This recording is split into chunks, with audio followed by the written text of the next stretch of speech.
around and make a cash grab. And yet we turn around and think, if they can put a face to the movement, they can blacken both its eyes. If they can hold its hand when the photo's planned, they can frame it how they like. If they fashion us some idol, then the limelight floods our sight, and they can pose beside the movement with a cardboard picket line.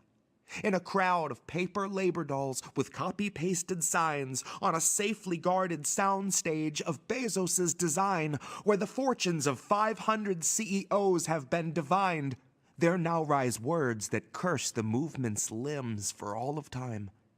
That for all its strength of labor, it will walk with withered step, and will wave a rusting saber as it heaves a labored breath, as it coughs through all the cancers born of Bezos's request, who'd prefer your starving neighbors locked in civil war for crumbs he left.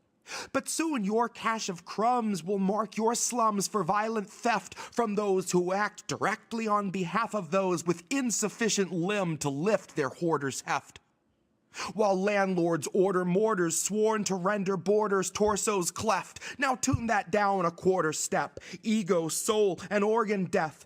Any month that ends in embers rot through every crop has crept. Nothing fit to eat, at least there's lots of J.P. Morgan reps. Now I remember when we lived on empty promises through every winter.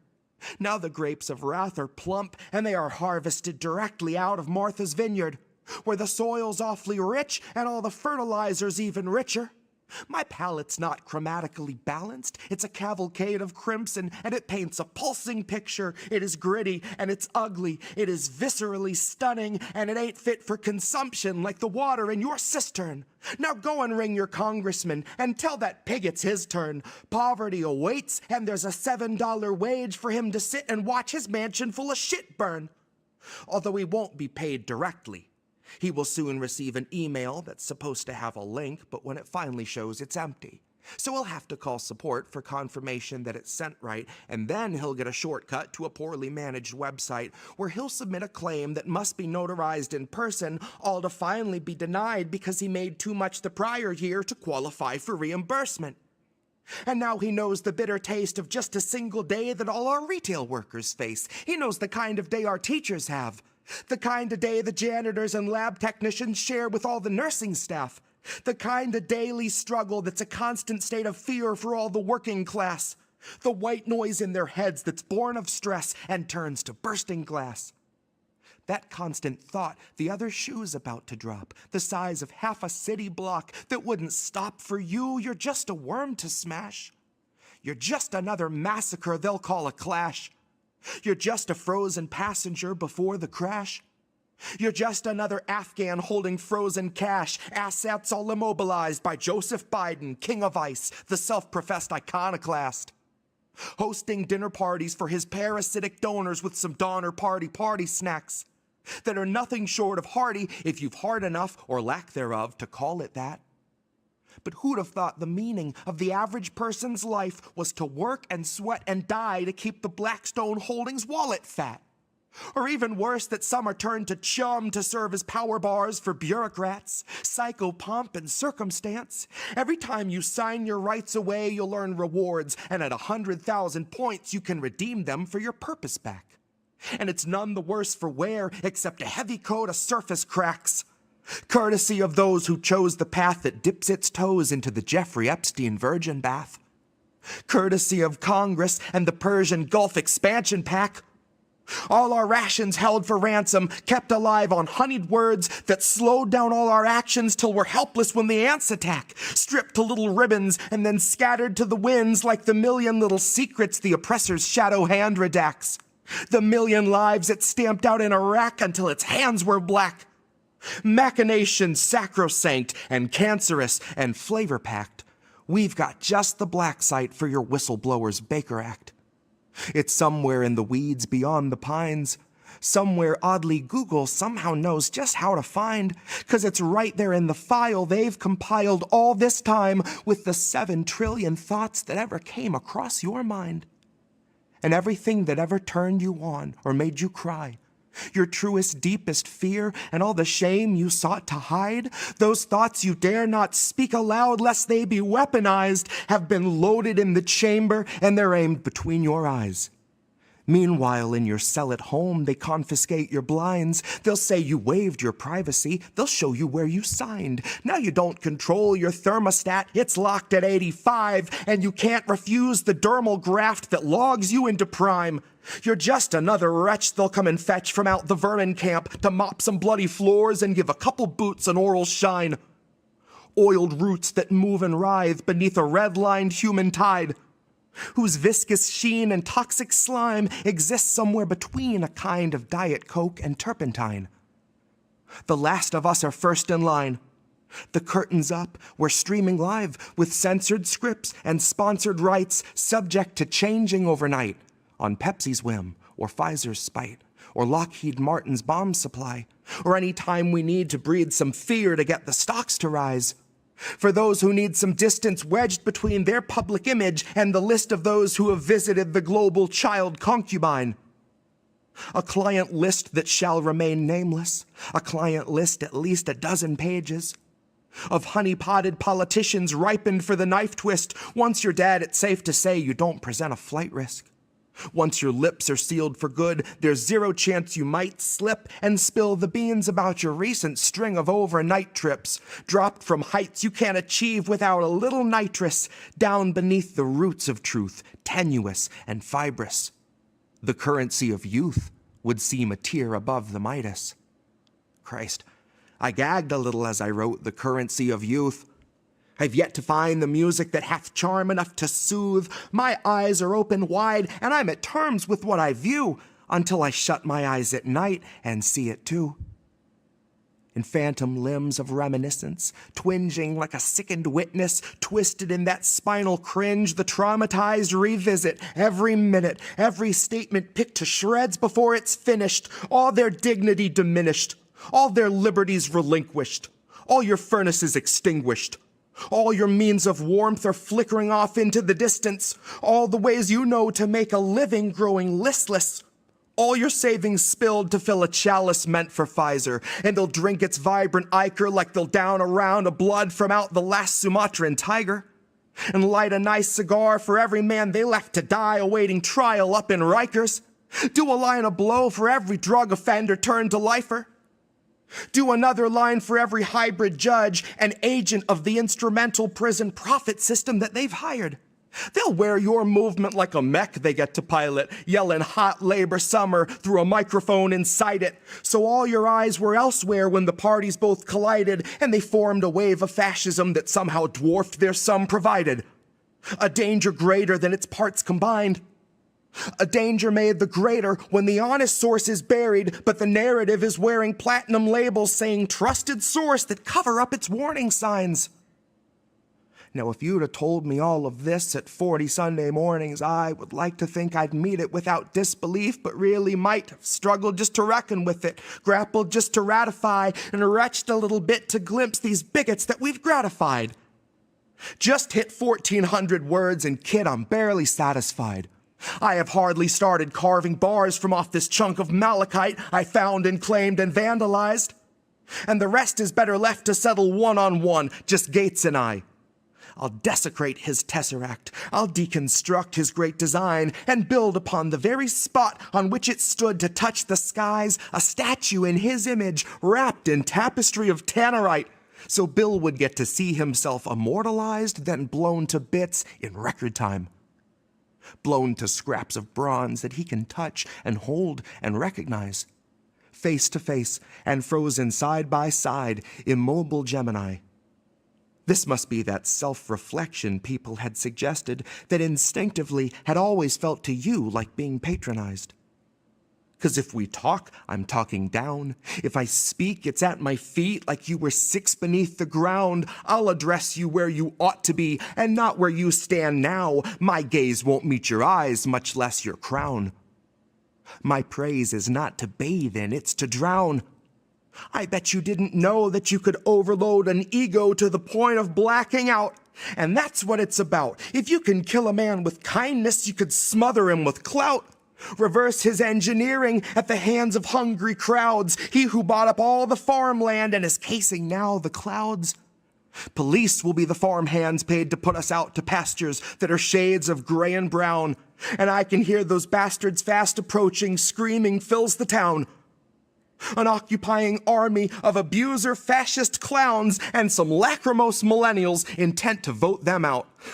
I laugh for those and pity those who vote with zero doubt, whose destinies as living ghosts they're all embracing bowed. Now the cops are inching closer and they snuff out every sound, and all I had to do was shut my mouth. I'll let you guess the tragic end result of Jesse Jett, who tried his best but ultimately failed attempts to hold his tongue, who couldn't find the will existing anywhere within him to begin to douse the fire rising up inside his lungs, born of watching ignorant and educated shits press impressionable lips to boots that just inside a month or two will kick them from the bottom rung. Home is anywhere you lay your head once the oppressor's hung.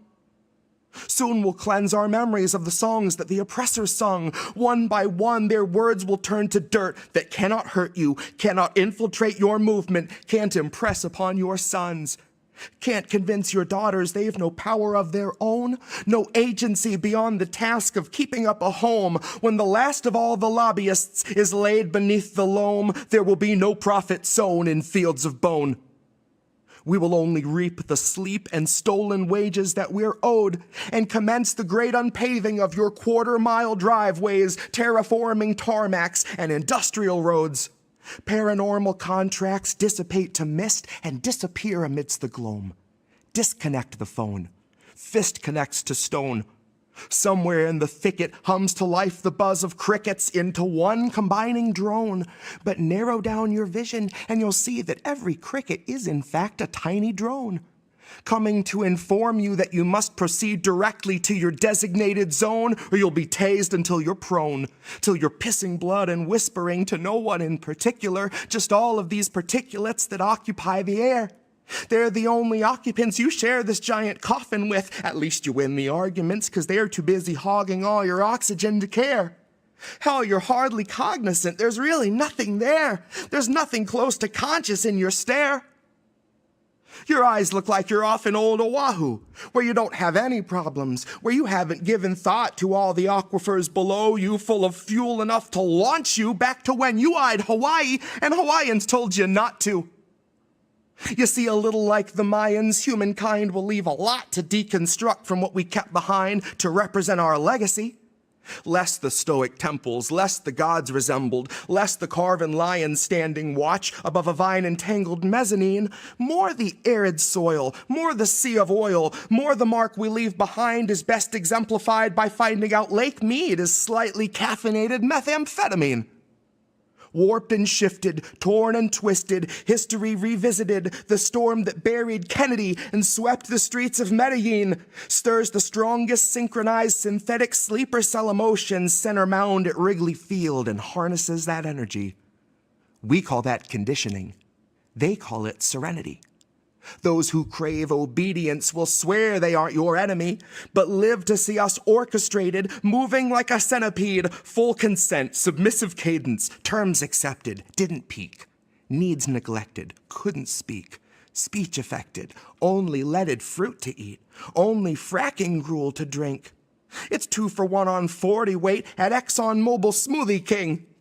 So I tried to do the movie thing. I walked away and flicked the match, but never heard the boom to match, just boomer waves of Schumercrats. And humor's futile self-defense against such brutal facts that some will never hear the words before they see the acts, who have never heard protect and serve and checked behind their backs, and who trust in politicians kept alive on purely Duracells and Duramax. It's a little dash of ritual, a jug of pharma cocktail, a little splash of Burning Man and nursing class. So let this be the call that stirs the hearts of the emerging class that churns through the recession's dirt to rise reborn in Wall Street's ash. We must shake off the pedagogues and Pentecost the plutocrats, and there is no salvation without doing that. Now, In the name of clarity, the Pentecost that I invoke is just the part with flaming tongues and not the hope of Holy Host. It's mostly for the imagery of all these bloated, greedy folks who break our backs and snake our taxes treated like a weenie roast. And I'd take any bet that if we let our captors cook, you wouldn't see a bunch of struggling single parents show with worried looks like someone help, we needed those. If we don't have the plutocrats, then who will raise the interest on our student loans? If we don't have the plutocrats, then who will cut the staff to pay for bonuses for CEOs of senior homes? Without our noble plutocrats, then who would gut the budgets for anything providing education to the public? Who would neuter innovation that could benefit a nation because it wouldn't turn a profit, so it wasn't worth discussing?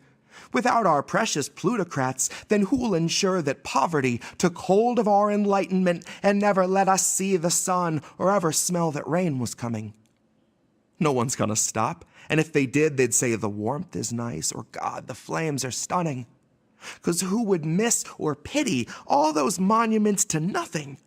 Those who've witnessed cities turned to husks, the wealthy drained with but a touch to pave the way for a development that's easy money, that never seems to trickle down to someone hungry or anyone beyond their inner circle jerk of golfing buddies.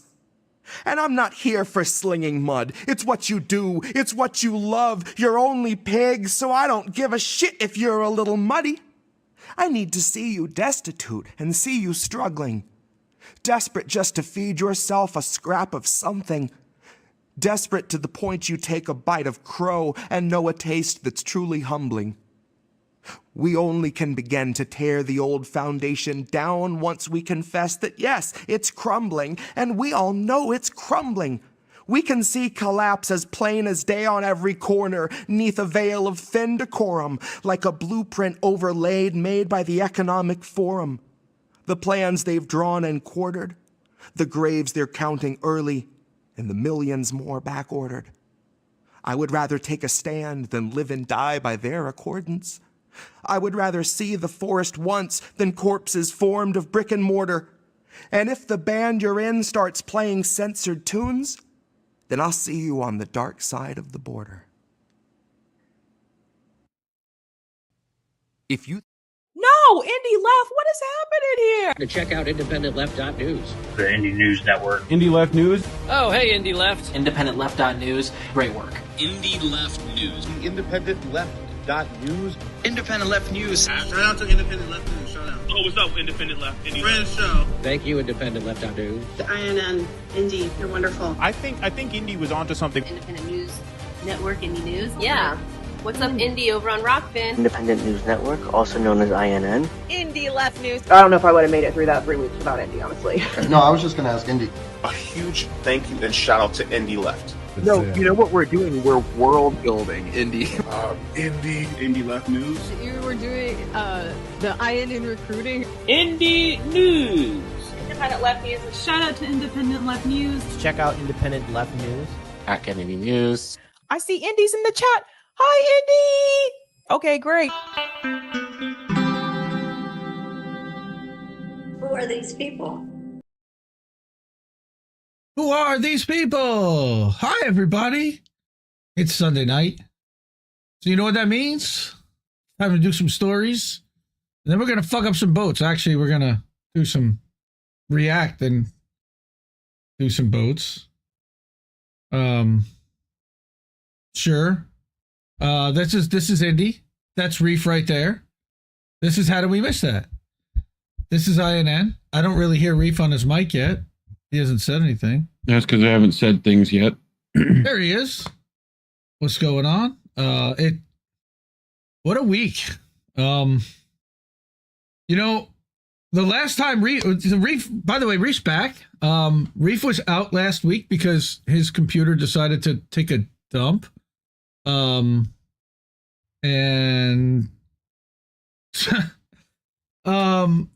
Anyway, he's back.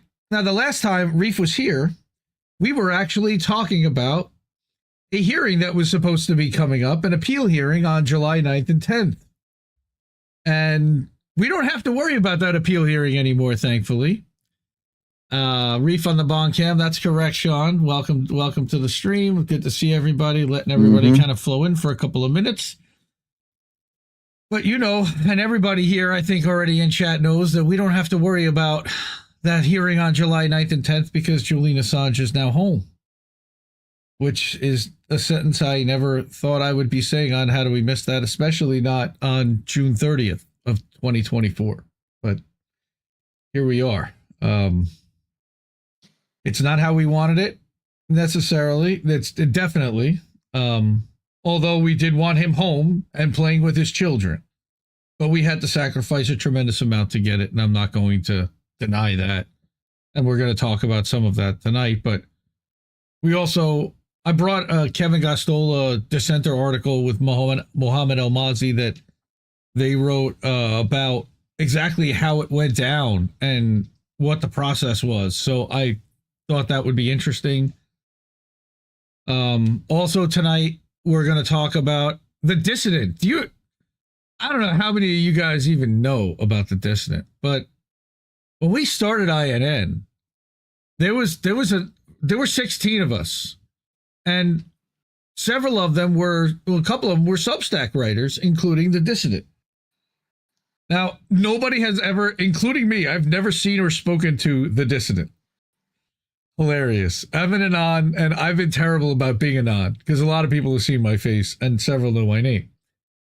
The Dissident has been phenomenal about that, but has published some outstanding work and had basically taken off since, August of 2022?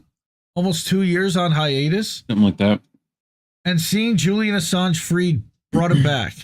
And I'm so excited, and we're going to bring one of the articles that he wrote up this week to commemorate that.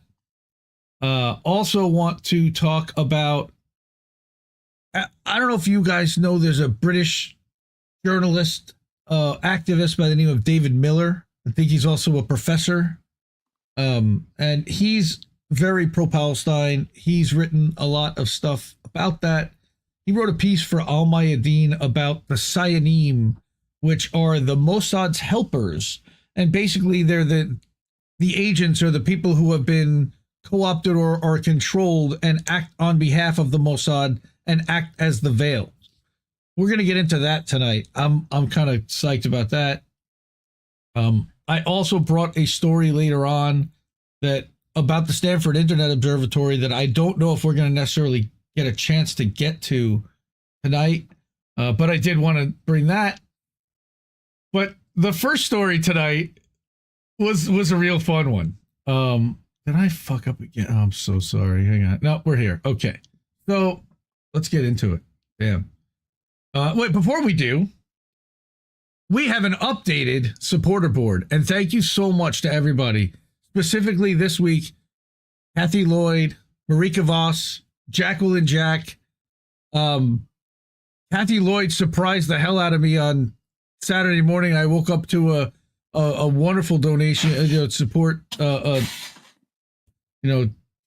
her, and wow, awesome. Thank you to everyone that's on that board, that shares, supports. Like this stream if you haven't already, please, wherever you're watching.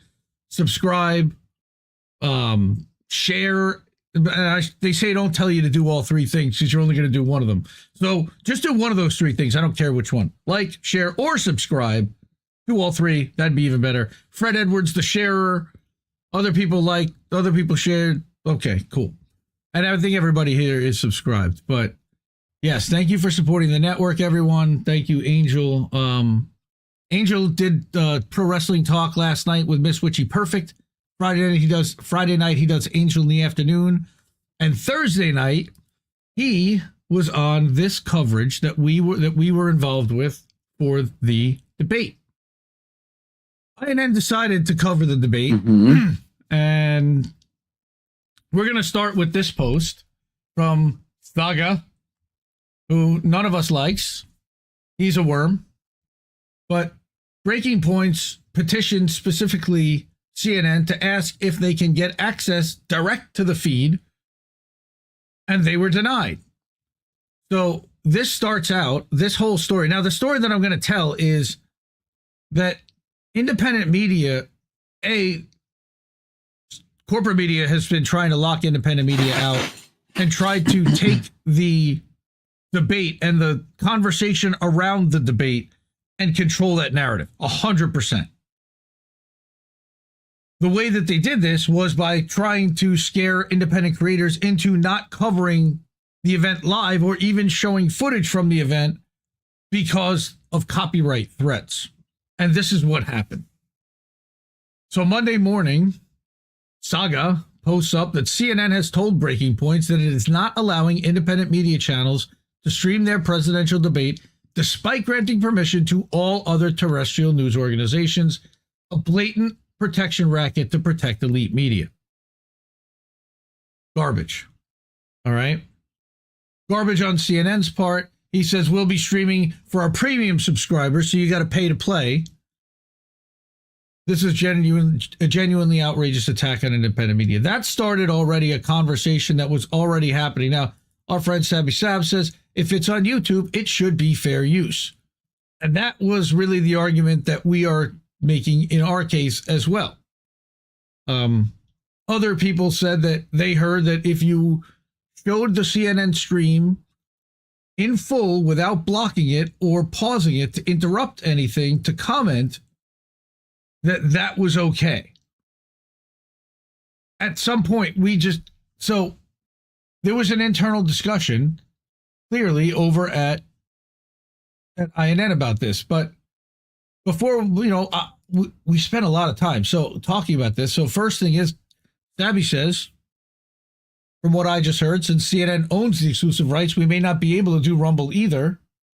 Could be a lawsuit. And then CNN was threatening Tim Pool. Okay. Now, then what? Natalie Lee, who's friend of the show, friend of the network. I thought people couldn't stream it on YouTube, but I do see that PBD's podcast is streaming it as well. How did that happen?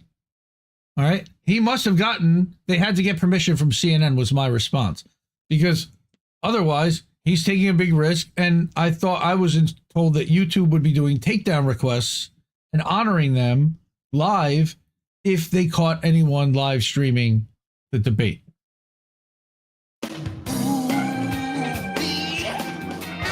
What's up with that? What's up with that? What's up with that? And there was a lot of internal then discussion about what to do at INN.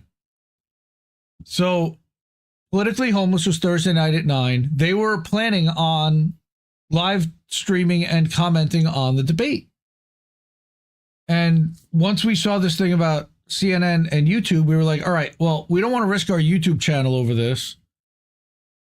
We don't even know how many people are going to watch in the first place, watch us watching it. So certainly over whatever it was, we weren't really thinking it was worth the risk. But we came up with a couple of ideas, and we decided to take the risk and stream it over to Rockfin, Rumble, and Twitter. And take our chances. We figure if they're going to come after a network, it's not going to be one as small as ours. We immediately made the stream unavailable, and if you have the link, you can watch it, but it's not. You can't see it on the channel right now on Rumble. On Rumble, it's up on Rockfin. But on YouTube and Facebook, we made a decision to do something different, and I'll show you that later on. Now, Twitter decided, per Patrick Webb, Elon Musk will not comply with CNN's attempts at DMCA takedowns of Twitter content posted on the platform of the presidential debate. And a lot of people were celebrating that, and we decided to take advantage of that and stream there. So we were one of many that were streaming and reacting and commenting there. There was a presidential candidate that stood next to a screen that acted like he was part of the debate. That was the saddest thing I've ever seen. It looked like an 8-year-old who was running for class president against nobody but a video. It was really okay. Anyway, Dude, you're trying to be mayor of Kid City, bro. Sure. So it worked in a way. Care Bear, Colin Radix Carter of INN, tweets out publicly in the afternoon once we saw that thing about Sagar. Hey, Rumble, since YouTube and CNN are monopolizing the presidential debate against independent political commentators, is your platform available for content creators to stream and commentate on the debate without an issue? Well, I thought that was a pretty important question myself, and I think inquiring minds did want to know, so I tagged some of the people at Rumble I was talking about, that I know, and Chris, who's the CEO, and Rick, who is the head of product, and this guy, who is the head, he is the head of market, like a marketing guy over there, and then Rumble themselves. No response from them, as usual. There.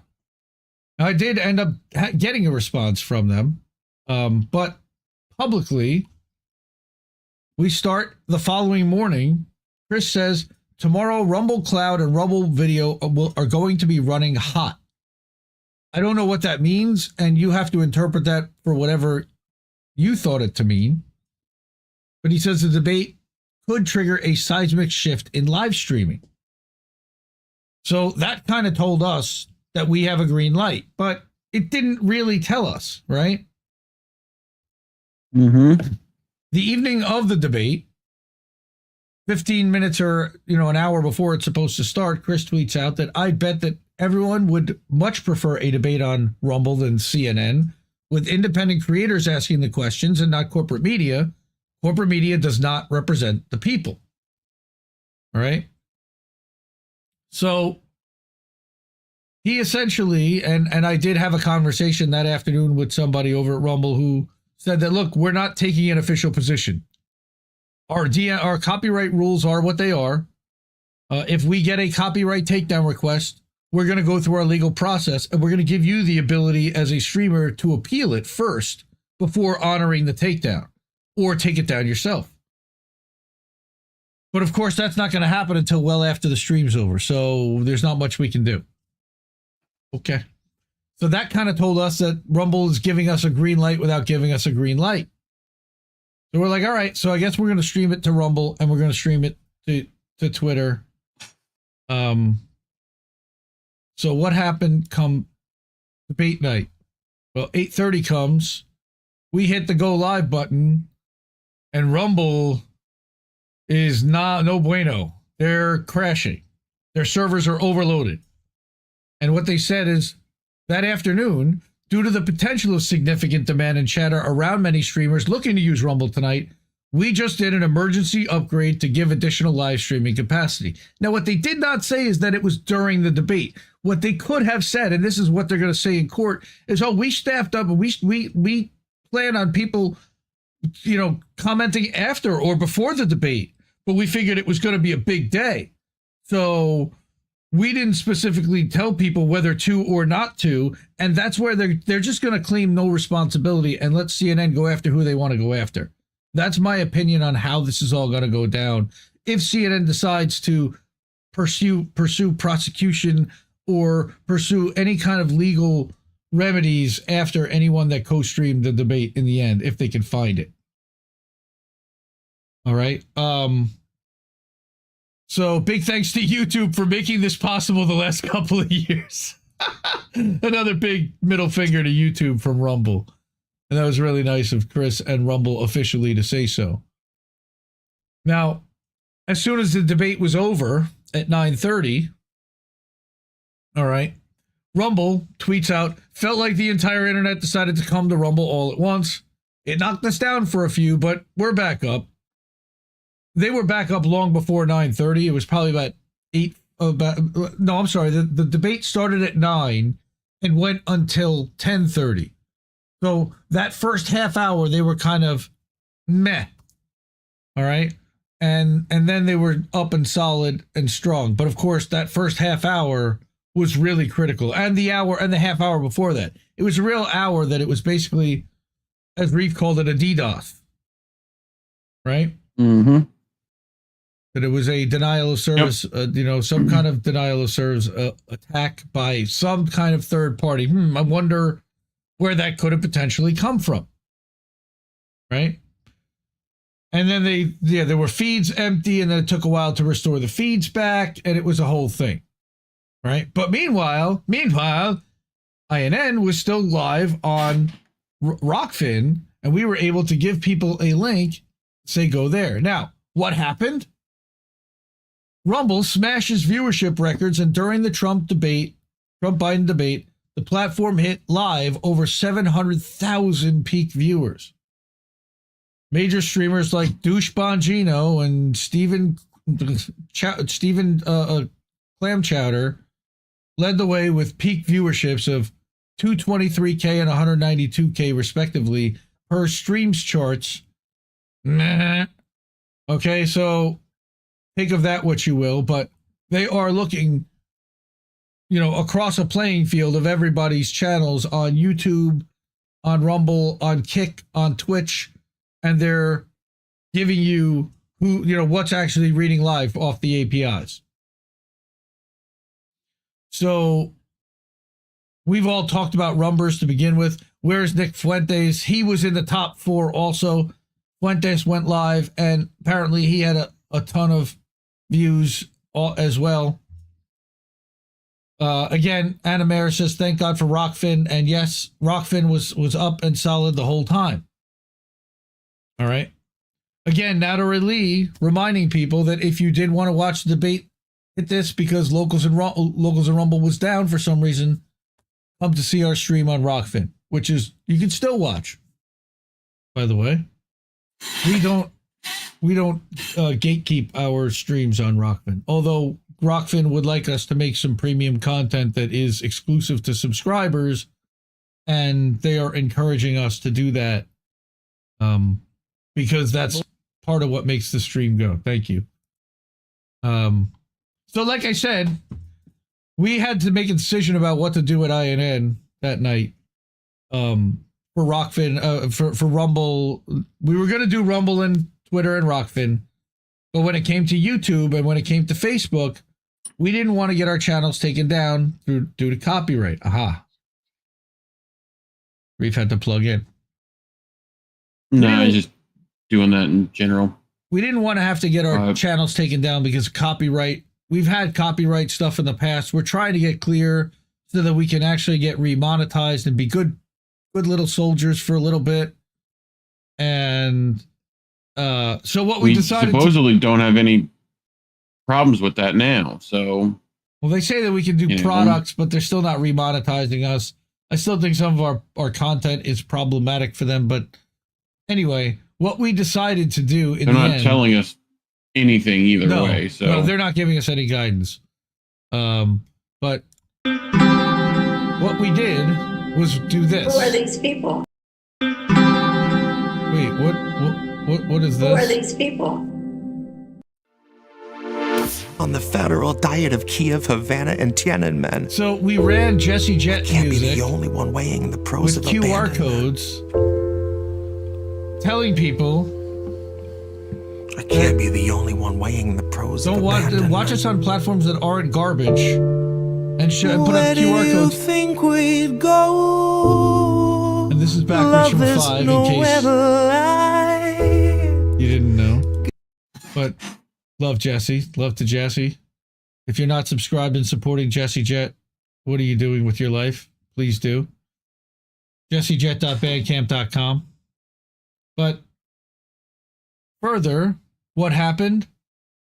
73.1 million viewers watched the first presidential debate of 2020 between Trump and Biden, according to Nielsen.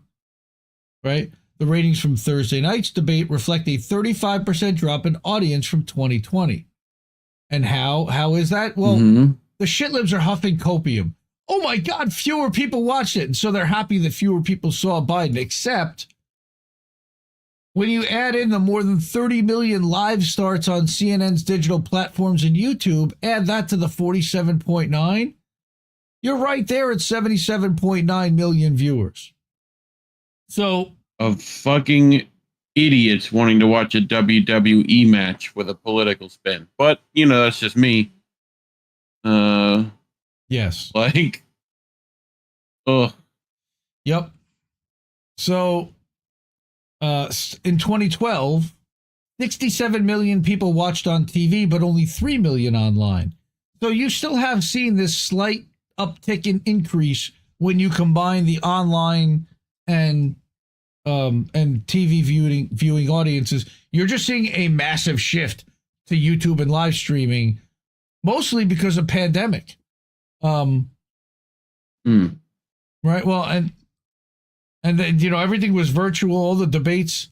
I don't even remember the 2020 debate between Trump and Biden. Honestly, I really don't. You can do it, baby. Yep. And Anna Mears loves you, Reef. Well, a lot of us do. I love you so much. So, speaking of which, you know, I'm not going to give my play-by-play a recap of what happened because I didn't really choose to watch the shit show. Though we did have 4 people covering it. Yeti and Angel joined Himbo and Crab on Politically Homeless. And people said their coverage was hilarious. And it was a Vince McMahon made that Trump character, I swear. I don't know about that because, well, maybe Trump, because Biden was definitely not up to WWE standards. And I think the WWE would have put it on a much more entertaining production than what CNN did. Considering the whole... Right? Considering the whole thing was basically scripted anyway, and that they had mute buttons and nonsense, right? But our friend Laura Kay over at Normal Island News, go subscribe to her over on the Substack, normalisland.co.uk. Americans confirmed Joe Biden and Donald Trump are the very best they've got. They are the 2 finest individuals. Clap for that. Well, yes, they are the 2 finest individuals out of 1/3 of a billion people. Now, she is the greatest satirist of UK, and I will give her that title. The greatest nation on earth has confirmed 2 grouchy old men who took the stage in a televised battle to be the figurehead of the Uniparty for the next 4 years are easily the 2 most capable individuals in a country of 332 million. None of the above. Yes. It was the greatest rematch of all time, like another Ali versus Foreman or Kurt versus Tong Po, as the men wore hand wraps dipped in broken glass and adult diapers, sponsored by APAC, of course. The pair exchanged brutal blows throughout the debate, but unquestionably the biggest challenge they faced was reading from an auto cue because they couldn't hold their eyes open, and neither could anyone else. These 2 prime specimens, whose rugged athleticism is matched only by their fierce intellects, are clearly the only choices to run the most powerful war machine the world has ever seen, which is why none of the other candidates were allowed onto the stage. Just imagine if Jill Stein or Booby were allowed to talk about how corporations have completely fucked Americans over, and nothing ever changes, no matter which... Wouldn't. Well, no, Jill Stein might. No matter which wing of the Uniparty is in charge, Americans might start realizing there are alternatives that don't involve BlackRock and Vanguard owning everything, including their souls. Democracy is when the establishment decides when 2 identical candidates you're allowed to choose from, and they will only narrow it down to the very best, of course. This is why nothing ever goes wrong when the U.S. elects a president. Obviously, I want everyone to love me, so I would like to clarify that I love Donald Trump and Joe Biden as much as their donors do. I'm a real people pleaser, and I'm confident that no matter who Americans choose, the 1% will continue to thrive. The candidates... I've said it before, and I'll say it again. What? Democracy simply doesn't work. Thank you. The candidates... I don't know why that bugged out for a second. I was like, huh? Okay. Thank you for that's Kent Brockman reporting? I don't remember. It was Simpsons gag, I think. Yes. The candidates, who are coincidentally funded by the same people, have dramatically different visions that include doing everything exactly the same and knowing they won't live long enough to see the consequences. If you couldn't be bothered to watch the debate because you're normal, here are the key policy differences. Trump acts like the climate crisis doesn't exist, whereas Biden pretends he's doing something about it. Trump would take away abortion rights, whereas Biden would use abortion as a fundraising tool. Trump says he would go harder on genocide, whereas Biden pretends he is pushing for peace. Trump grabs him by the pussy, whereas Biden sniffs hair and digitally penetrates people. Both men prefer to talk about their golf swings and agree corporate greed is the fault of refugees at the border. The Republicans feel they have a real statesman now because they finally taught their man to stop farting and picking his nose in public. Sometimes. This means Trump is the underwhelming favorite to win, and this is hugely exciting given what a roaring success he was last time, at least for the late-night comedy scene. Bad news, bad things are happening. The Democrats were so enthused by their guy's performance, they were left asking, is it too late to replace him? But it was hardly Joe Biden's fault they scheduled the debate during nap time. Sadly, the Democrats have decided it's too late to replace Biden because Michelle Obama couldn't be too arsed to stand, and no one wants Hillary Clinton, so their strategy is to call you ageist if you point out sleepy, creepy, handsy genocide Uncle Joe is not fit to run a convenience store, let alone a country. If you don't vote Biden, you hate old people, you bastard. Why do people think Michelle is going to be the next? Like, I see no indication of, I mean, other than she's a name people know. And that she has a likability rating that's insanely high, and that she is somebody that basically, right, that she's shit-lived heaven to them. Yeah, but never have governed, never, like, served office. We don't even know what her policies are. Her own personal ones. We know what her husband's were, and they were pretty friggin' atrocious.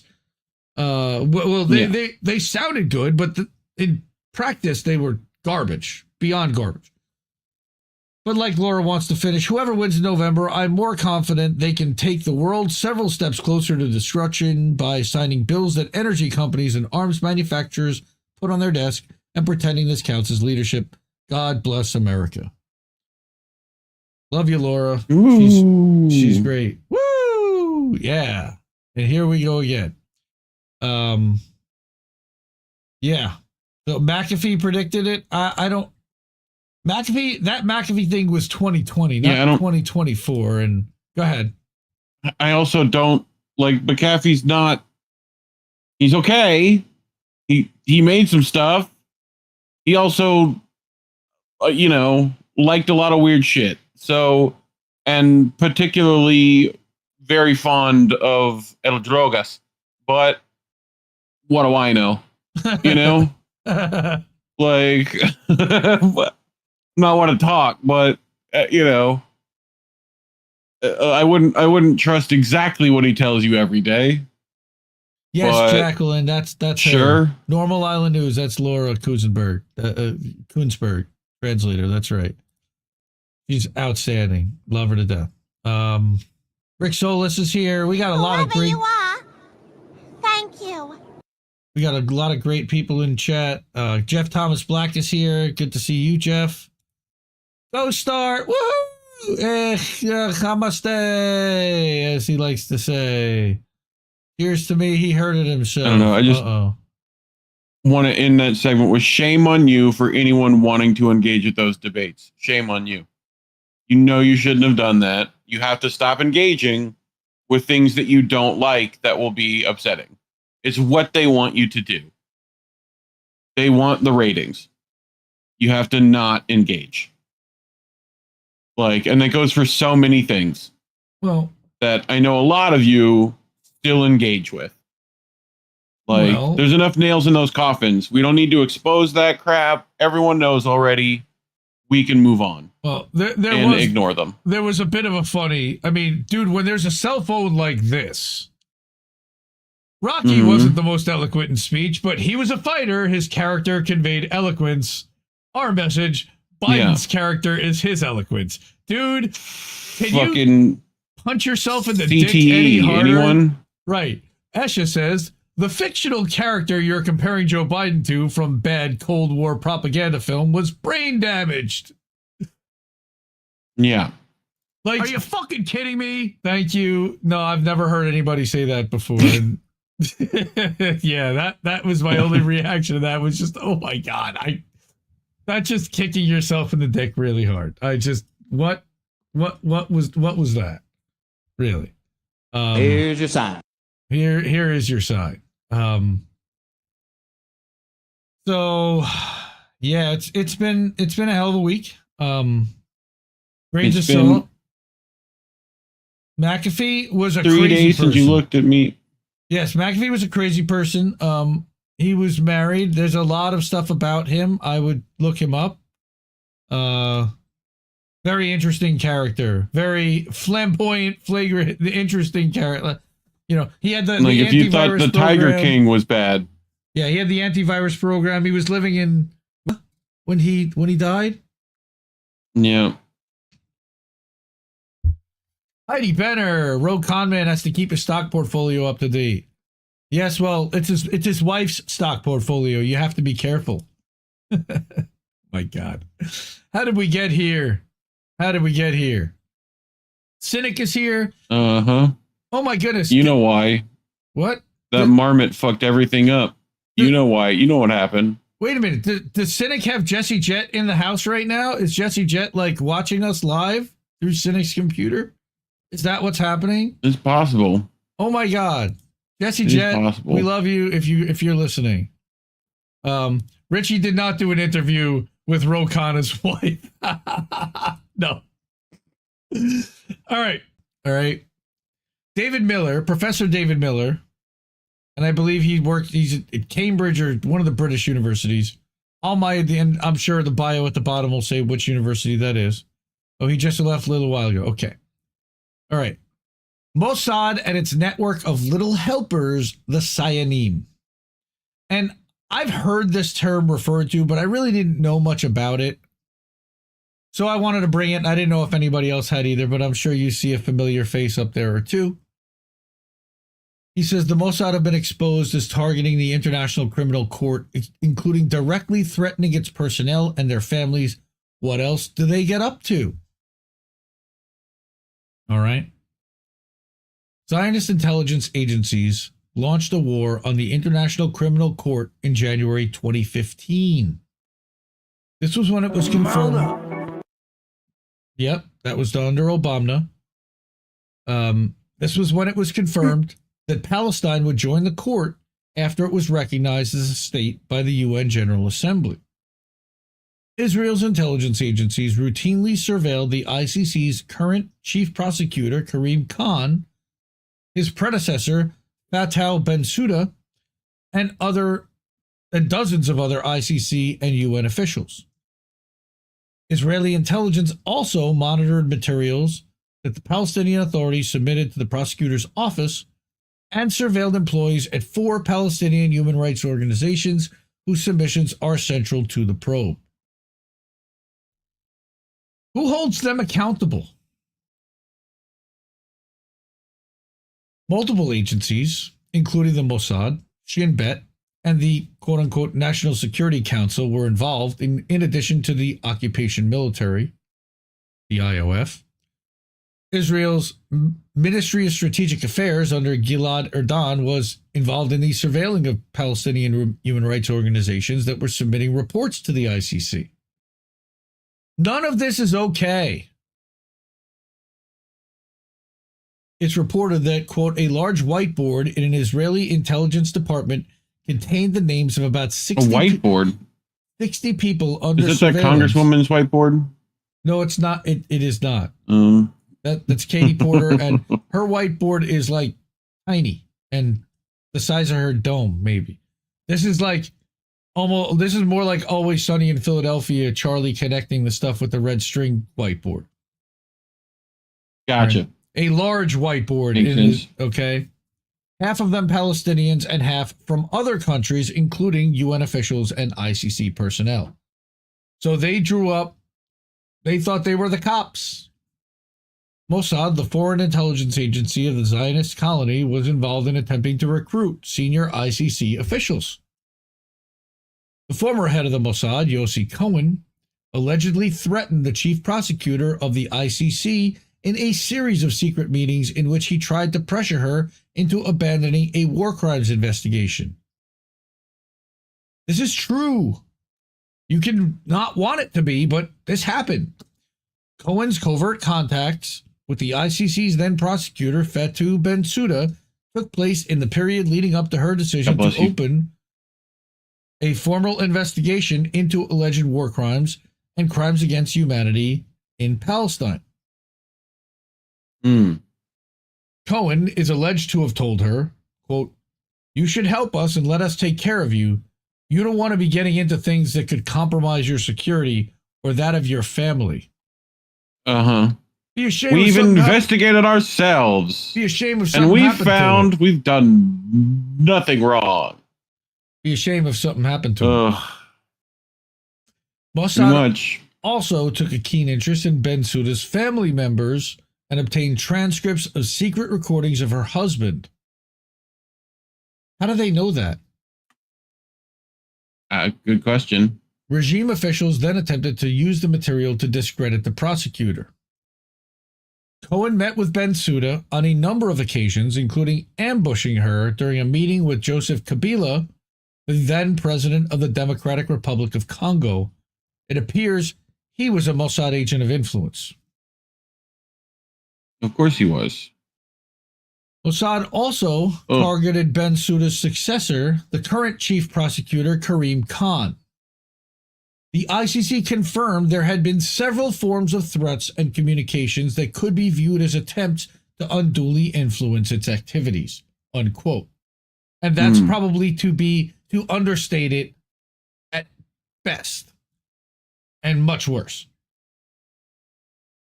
Prime Minister Benjamin Netanyahu is said to have taken a keen interest in the operation. No surprise there, even sending intelligence teams instructions and areas of interest regarding their monitoring of ICC officials. One source... He French fried when he should have pizzaed. You're going to have a bad time. Yes. One source stressed that Netanyahu was obsessed with finding out what materials the ICC was receiving. Dude, just go to fucking Twitter. Pretty easy, right? We were seeing it every day. So, like I said, this article is about the Sayanim. What are the Sayanim? Mossad has carried out a wide range of operations all over the world. They've involved deception, theft, extortion, blackmail, torture, assassinations, and even false flag bombings. False flag bombings. Maybe people should Google some stuff. Maybe they should Google it.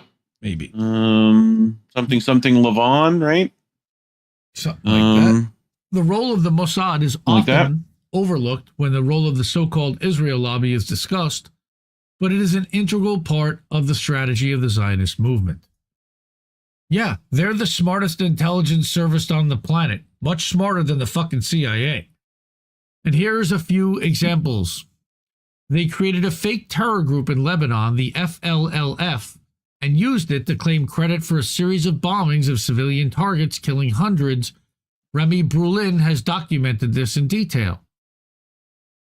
In Egypt, in 1954, early on, and we know when Israel was created, or whatever you want to call it, the UN allowed it to begin existing, but 6 years later, the Mossad bombed Egyptian and Western-owned civilian targets in an attempt to blame Muslims or the left.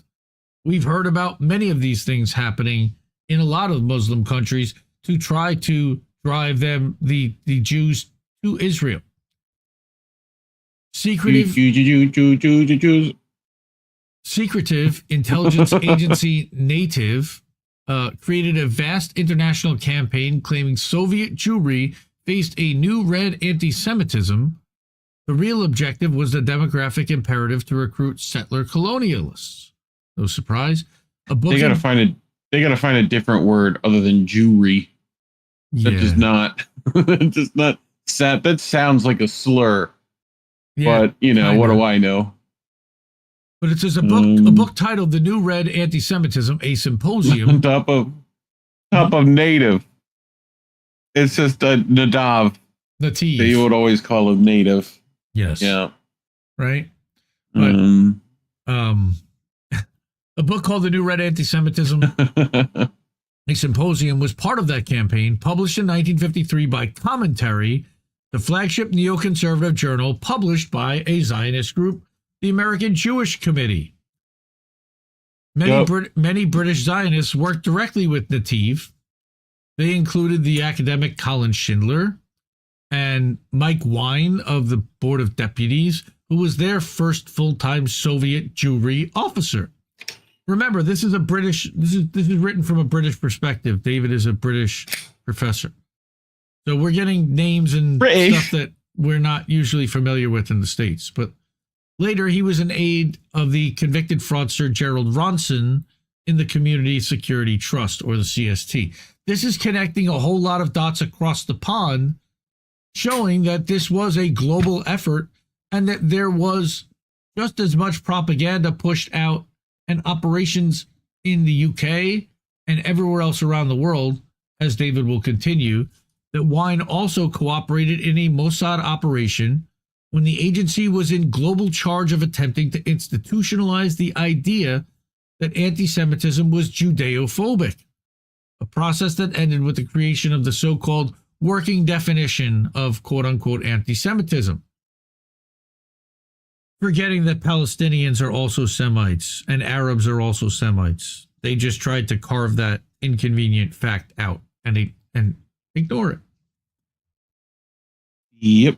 Mossad effectively kidnapped hundreds of Jewish kids in Morocco to recruit further settlers. Wow, I never heard that story. It owed its success in part to the fact that Mossad had previously set up the Moroccan intelligence services, and they were consequently penetrated by Zionists. Mossad's David Littman... We talked about them doing this. Mm-hmm. We talked about this doing this in Lebanon, too, and Syria. Yep. Right, where it's like they'll set up coffee shops and fund whole things for youth people to show up. You know, it's similar to the Iran thing, right? Where, you know, suddenly there's this color revolution, you know? Right. Like, that's what they're trying to push for. That ends up, you know, usually installing some NATO, you know, dictator. So, right. But yeah, Mossad's David Littman and his wife Giselle ran the op. David even wrote a book about the op code named Operation Mural. Wow. His wife Giselle is better known as arch-Islamophobe Bat Ye'or. She popularized the racist... Right? She popularized the racist theory of Eurabia. Whatever the fuck that is. Okay. Yeah. Oh, it sounds exactly like what you think it should be, so... Oh my god. Mossad used a honey trap to get rid of all the brown folks and replace it with Europans. Yeah. Mossad used a honey trap in 1986 to lure Mordecai Vanunu, the heroic nuclear whistleblower from the UK to Italy. Say that 5 times fast. Mordecai Vanunu? It's fun to say. That's right. Vanunu? All right. Vanumi. So they could kidnap him, and he's still not free, by the way, because the UK doesn't have a due process law like we do. They could indefinitely keep people in jail like we just learned and saw for 1901 days. Mossad also assassinated famous Palestinian cartoonist and activist Naji al-Ali, whose most famous creation was widely known the widely known character Handala on the streets of West London in 1987. Margaret Thatcher expelled a Mossad operative who was the handler of the assassination, Ari Regev, as a result. And normally, the British Prime Minister doesn't expel a diplomat for no reason. They probably had pretty good evidence. Diplomatic immunity. Diplomatic immunity. That makes me think of Lethal Weapon 2, like instantly, just hearing those two yes. words. Yeah, I know, dude. Need to put it on the soundboard, but yeah. Mossad used British, French, and Irish passports to fly a team of assassins to Dubai in 2010 to torture and kill a Palestinian leader. Foreign Secretary David Miliband expelled a Mossad officer as a result. And then we've got intelligence operative Shai Massot was famously filmed in 2017 bragging about his intent to take down UK Conservative Minister Alan Duncan. So these are just a handful of examples of Mossad operations in the UK. Mossad officers referred to as Qatsas operate with the aid of a worldwide network of helpers called Sayanim. Even the ADL admits that the Sayanim exist. Rebecca Fetterman, an anti-Semitism analyst at the ADL, says, quote, there is a system of Sayanim. That's a reality. There are people who help Israeli intelligence assets around the world, unquote. Yeah, we know. Former Mossad operative Victor Ostrovsky has claimed that there are several thousand Sayanim in the UK alone. Perhaps the most famous Sayan was the media tycoon Robert Maxwell, might have heard of him, who worked for Mossad for years and was buried with full state honors. We've certainly heard of his offspring. Yes, well, we're going to talk about them. But Robert Maxwell worked for the Mossad for years and was buried with full state honors on the Mount of Olives, which is Jabal al-Zayatun. Observers might be forgiven for thinking the whole Maxwell family has been Mossad adjacent, given the role of many of his 9 children. His sons, Ian and Kevin Maxwell, have set up a very spooky-looking, relentlessly Zionist yet obscure think tank in London, the Combating Jihadist Terrorism and Extremism, the COJIT. Son of a bitch! Yep. Isabel, writes Alan MacLeod, Indie Media Award honoree. Another of the 9 Maxwell siblings was described by investigative journalist Whitney Webb, another Indie Media Award honoree. That's where I figured we were going. As Israel's backdoor into Silicon Valley, Israel used Robert's connections to strike deals with some of the tech world's biggest players, including Microsoft co-founders Bill Gates and Paul Allen. Now, if you read and listen to Whitney, Isabel and Bill Gates were a thing for a while. She told Israeli newspaper Haaretz that she saw her work in tech as an opportunity to continue her father's commitment to the country, unquote. In 2001, Isabel vowed to work on only things involving Israel.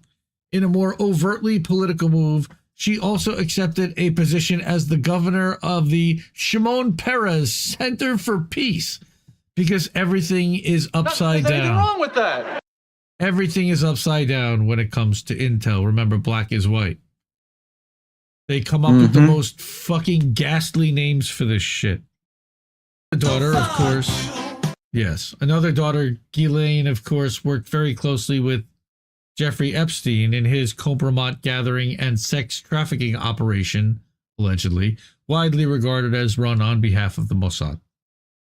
And Les Wexner, who may or may not be a Sayanim or a Sayan or a runner. But make no mistake, the Mossad is active today in the UK and elsewhere. Bill Ackman, anyone? Aiming to subvert democracy and ensure that the political culture of the West is wholly colonized by Zionists or their little helpers. As it says here, the opinions mentioned in this article do not necessarily reflect the opinion of Al-Mayadeen, though they probably do, but rather express the opinion of its writer exclusively. David Miller is an investigative researcher, broadcaster, and academic. He is the founder and co-director of the lobbying watchdog Spinwatch and the editor of powerbase.info. He can be found on Twitter at tracking_power. David Miller has been on with... Who are these people? David Miller's been on with Misty when she had her TNT radio show. He's been all over the place. But that's a good question. Why isn't mine working? Come on.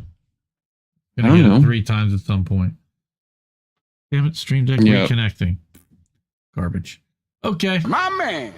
Thank you. Yeah, exactly. My man.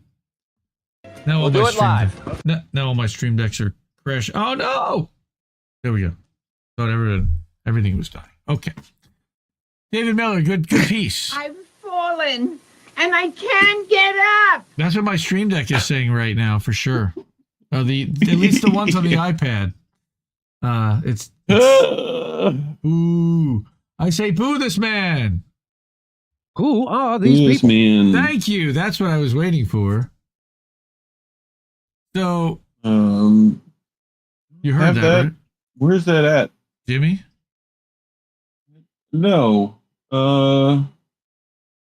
Is it under? Where was? Okay. How long does it take me? Comedians. Okay. Well. Who are these people? Well, in the meantime, we'll just say hi, Nancy, or fuck you, Nancy. So yes, why did Mr. Epstein hang himself? Who knows? Allegedly, with a paper T-shirt. Yes, you know how the man who invented chess died? Did he fall out a window? I don't know. Mouse, is that you? Is that your picture over there, or is that someone else? I think that's someone else. Didn't Maxwell unalive himself in a boat accident? That is correct. Robert Maxwell did unalive himself, or did get unalived in a boat accident. I don't know if he drowned. I believe he drowned. Yeah. It's been that's Fetterman, not Uncle Festerman. Very funny. Very funny. Move this man!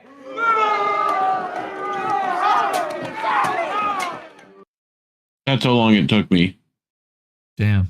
Jeff Thomas Black saying that I keep thinking of the film Munich over on the Rockfin. Rockfin.com/IND Left News. INN's Rockfin channel is busted right now.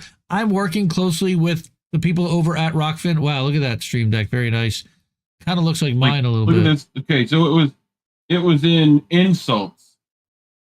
But then it was over here. Boo this man. Move this man! I first had to go to Chappelle. I had to go to movies. I was like, where did I store this? Where did I put this at? So Jeff, yes, Munich. That you're right. And Abner, dude, that's a great movie, by the way. You know that it's obviously propaganda, but it at least like portrayed, you know, the French. I don't know. I actually really like that one. Shoot me. I don't know if I watched it now, I probably would feel differently. Well, you asked me to shoot you? Maybe. It's high noon. Right? Behind the scenes in the Reefer Mothership. That's right. You got to see behind the scenes. Yes, he does have quite the cockpit. People don't even see the other ones over here. Right? I've got two Stream Deck 32s and two of those iPads that look like his that are filled up. Y'all have no idea. Like I'll nuts. give people a look. See, look. Here. We've got those Stream Decks there. We have this many monitors, and then the soundboard over there. Another Don't mind all the Deck. messy stuff. Yes, another iPad Stream Deck. I'm a wild man. I'm sorry. Yep. It's quite the cockpit, is right. Anyway. It's ridiculous. Yes. We sit here all day and we play with tech toys. That's what we do. What it takes. So somebody's gonna clip that.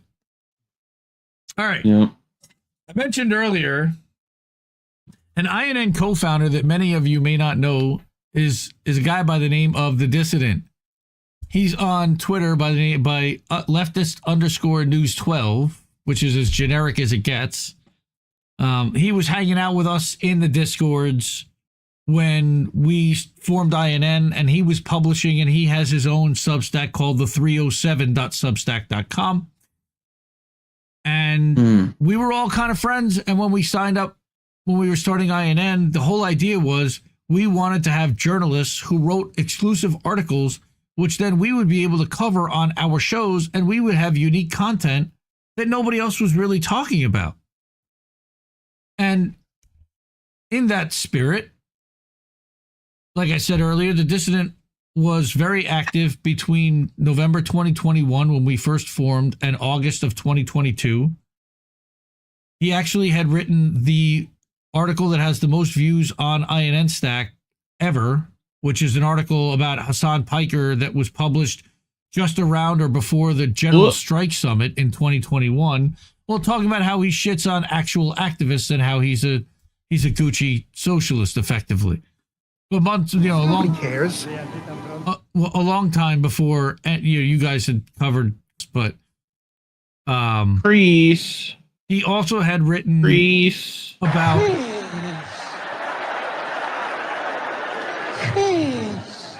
He also had written.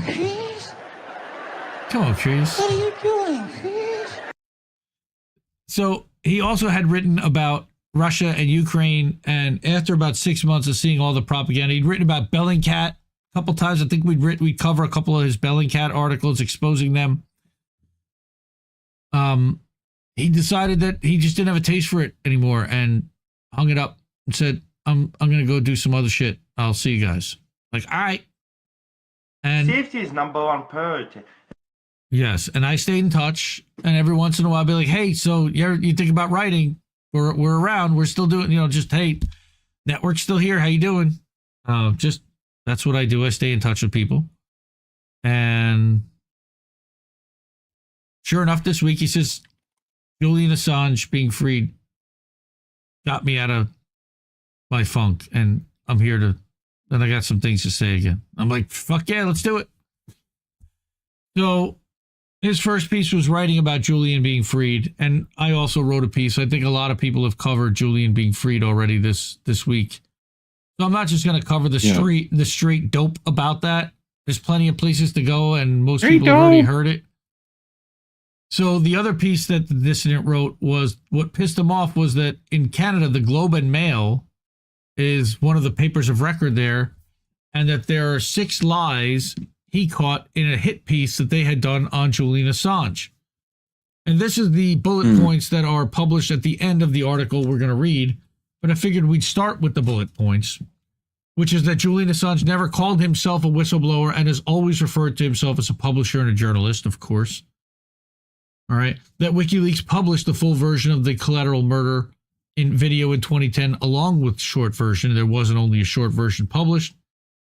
There is no evidence that Roger Stone had any connection directly or indirectly with WikiLeaks during the 2016 election, because this person is clearly believing what was in the Steele dossier. That the DNC and Podesta emails contained impactful stories that led to resignations at the DNC and CNN.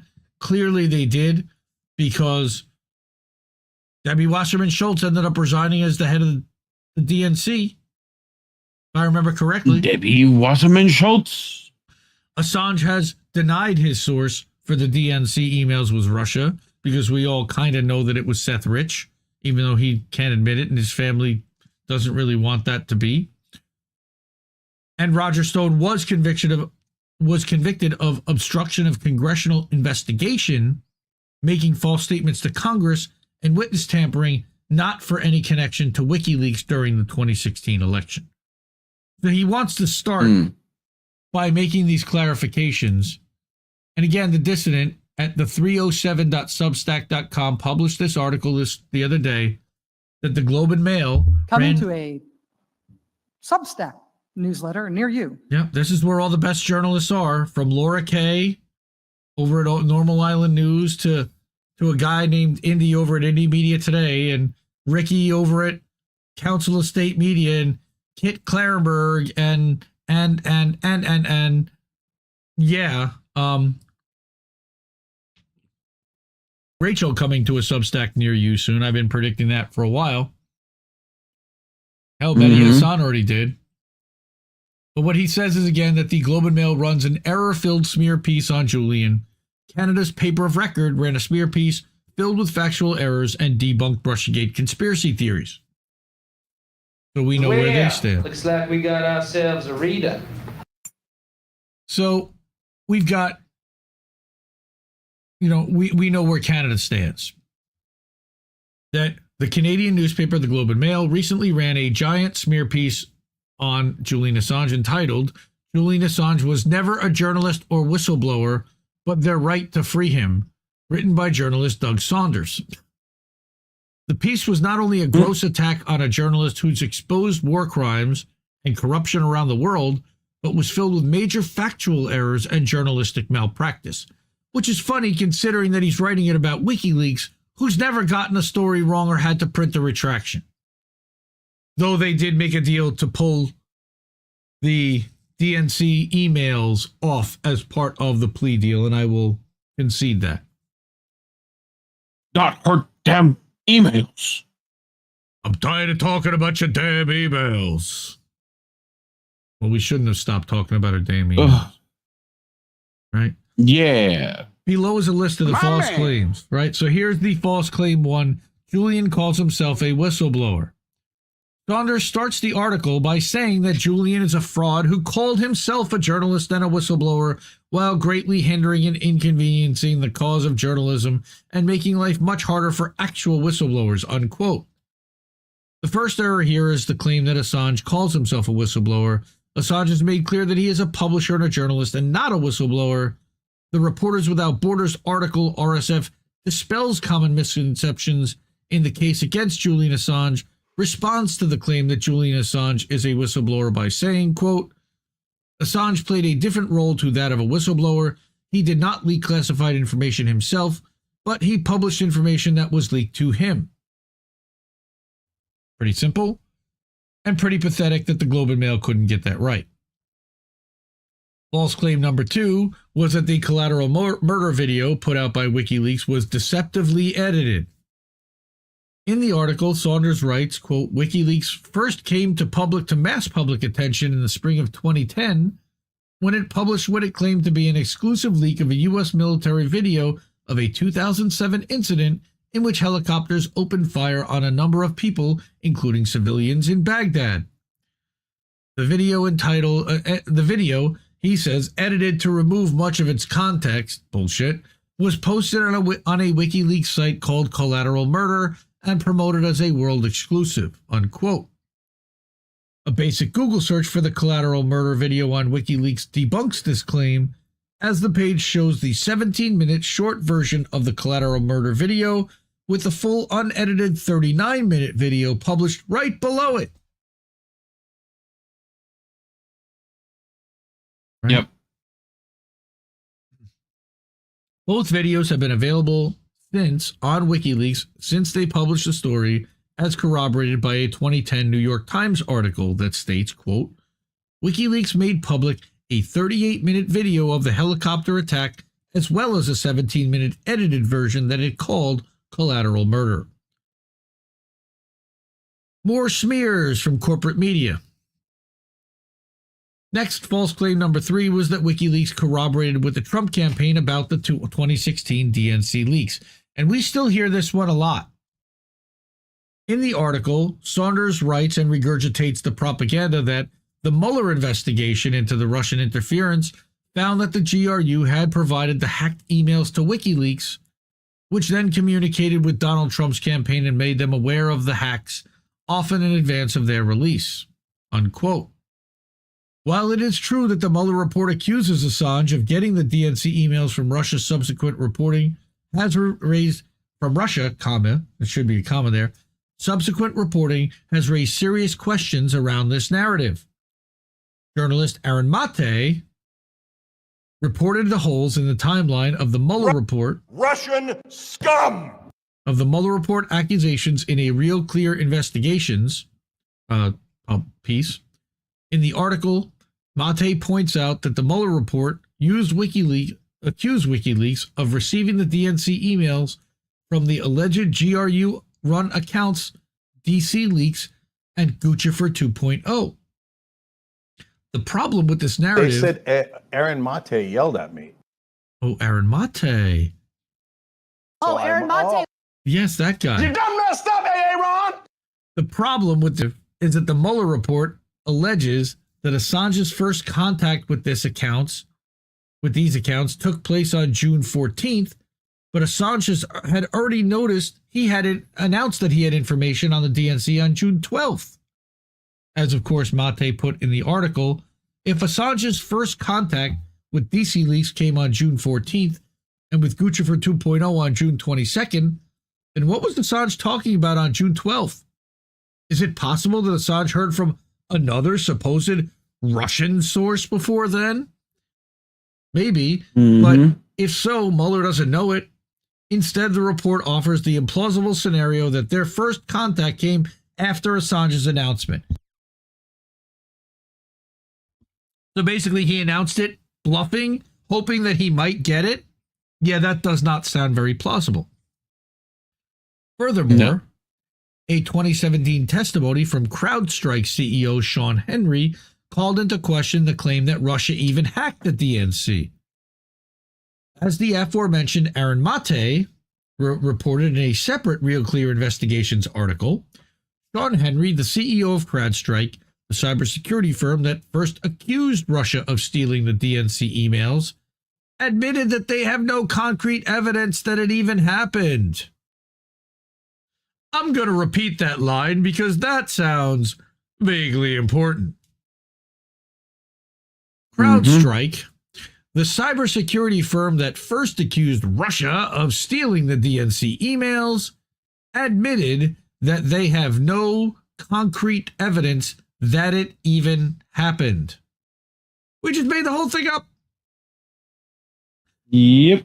Saunders claimed that WikiLeaks, quote, communicated with Donald Trump's campaign and made them aware of the hacks, often in advance of their release, is likely referring to the theory that Roger Stone was communicating with or had a back channel with WikiLeaks during the 2016 election.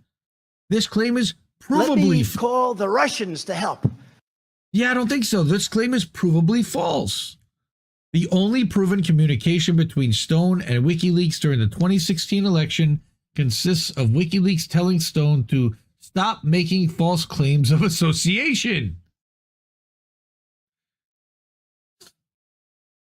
We appreciate that, however, the false claims of association are being used by the Democrats to undermine the impact of our publications.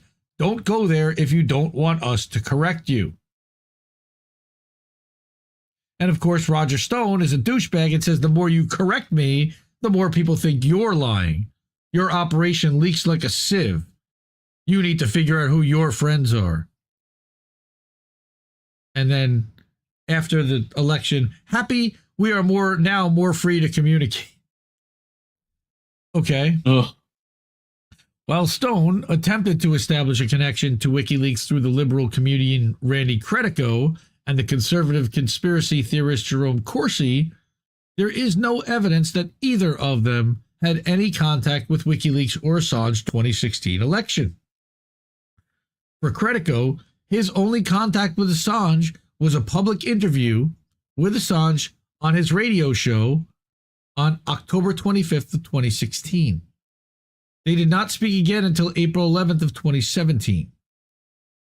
In the case of Jerome Corsi, the Washington Post article, quote, inside the special counsel's long hunt to uncover whether the Trump campaign conspired with Russia, what a title, reported that despite extensive investigation into it, the Mueller investigation could find no contact between Corsi and WikiLeaks or Assange.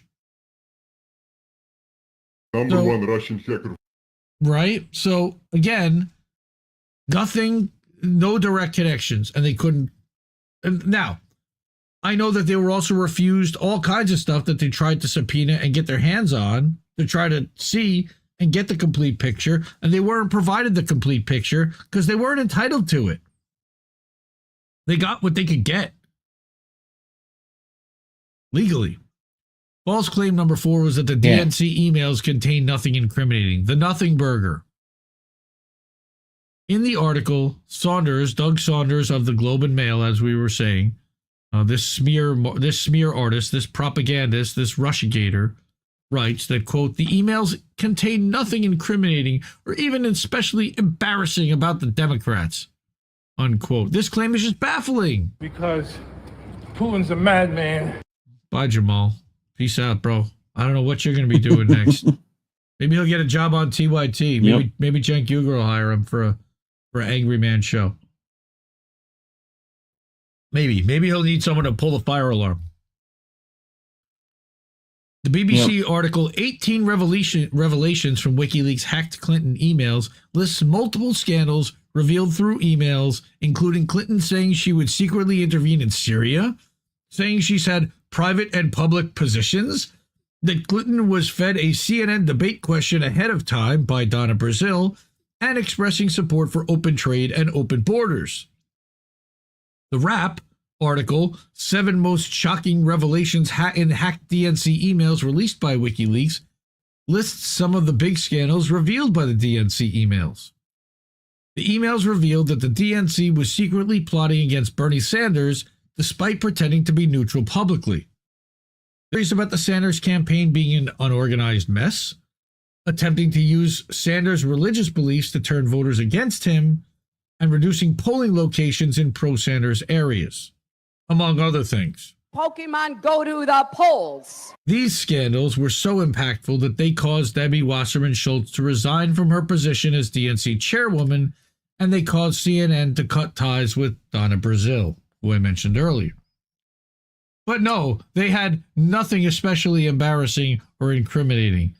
I mean, those Podesta emails were brutal. False claim 5 is that Assange said that his source for the DNC was probably Russian. We know this is by far the worst part of the article and one of the worst cases of journalistic malpractice I've ever seen, again from the dissident. In the article, Saunders claims, though he later denied it, Mr. Assange said at the time that he believed the leaks were probably coming to him from Moscow. On the online version of the Globe and Mail, this passage links to an article on The Hill titled Assange, Some Leaks May Have Been Russian, and the article states, quote, on Sean Hannity's radio show, WikiLeaks founder Julian Assange said that hacked Democratic documents sent to reporters at Gawker and The Hill may have come from Russia, but he said he is confident the emails he received did not come from the same source. Unquote. Quoth Julian Nevermore. This is clearly concerning. That was the Raven. Well, one or the other. 601, right? I'm confused. Yeah, same thing. This is clearly concerning, as Saunders is claiming Assange admitted the leaks he was receiving were coming from Russia by linking to an article that quotes Assange fully rejecting the idea that his source was connected to Russia. Russia. Because he knows nobody's going to click the link. Well, while up until this point, the article has been filled with factual errors, this is by far the most egregious. Saunders is attributing a fake quote to Assange while linking to an article that quotes him correctly, saying the exact opposite of what Saunders claimed he said. The only plausible explanations for this major error are that the Globe and Mail do not fact-check articles before publishing, and or they are okay with publishing articles that contain blatant lies and misrepresentation. Dissident's a good writer and he does his homework. Who wrote this? Who wrote this lie? And then finally, of course, the false claim about Roger Stone going to prison for his connection to WikiLeaks, which we know is not the reason. In the article, again, propagandist moron Saunders claims, in the end, quote, Mr. Trump's agent Roger Stone went to prison for using WikiLeaks to interfere with the election, unquote. This is like saying that Assange was in jail because of the 2016 DNC emails. It's dumb and uninformed and shows how fucking stupid you are and not everybody else. Nowhere does the conviction mention anything to do with a connection between Stone and WikiLeaks during the 2016 election. This claim is also evidence-free as shown above. Okay, that from the U.S. Attorney's Office official press release, right? Is that yes, U.S. Attorney's Office, Stone was found guilty of obstruction on a congressional investigation, meaning he wouldn't turn over his phone and stuff to be surveilled illegally, 5 counts of making false statements to Congress, and tampering with a witness. But nothing to do with corroborating with WikiLeaks. The Globe and Mail has written multiple articles concerned about misinformation and disinformation. If they are seriously concerned with misinformation, they would issue the following corrections to this article. And that's what I showed earlier. So, I definitely would recommend The Dissident. because he's an INN founding member. So everyone give him a subscription. Everyone go follow him over at Twitter at leftist_news12. And that's what his thing looks like, which is more confusing because it says leftists news with an S, but his handle is leftist without an S _news 12, which I don't know why 12, but okay, good for you, man. 30330. The 307.substack.com is their Substack. So go check them out. Oh, God. Support independent media like the 307 and INN. You can do that over on Cash App. You can do that on Patreon. You can do that on PayPal. You can do that on Rumble. We prefer you do it on Cash App because that puts cash in our hands right away. There's that QR code that you see up on screen during the show too. You can use that to scan, and that will go to our PayPal or to our Ko-fi, and you can buy us a cup of coffee for $5, and that also goes into the Jesse PC Fund. Correct. Thank you. So, going back to this wide two-shot, everybody, that was Assange article number 1 that I had, and Guccifer 2.0 is CIA. Well, maybe. I don't think so, but maybe. But I think that Guccifer 2.0 was an American. I will say that. Love that Key and Peele's. Yes, Jacqueline. Hey, Ron. Hey, Ron. Love that. You done fucked up, hey, Ron. You done fucked up, hey, Ron. That's great. Hey, Gregor, it's good to see you. That was nice. Thank you. Everybody join Nilio Nostrum, our friend Mikhail. Be affectionate to that like button. Give it a little massage. A little. Yeah. Chicka bow wow. Chicka bow wow.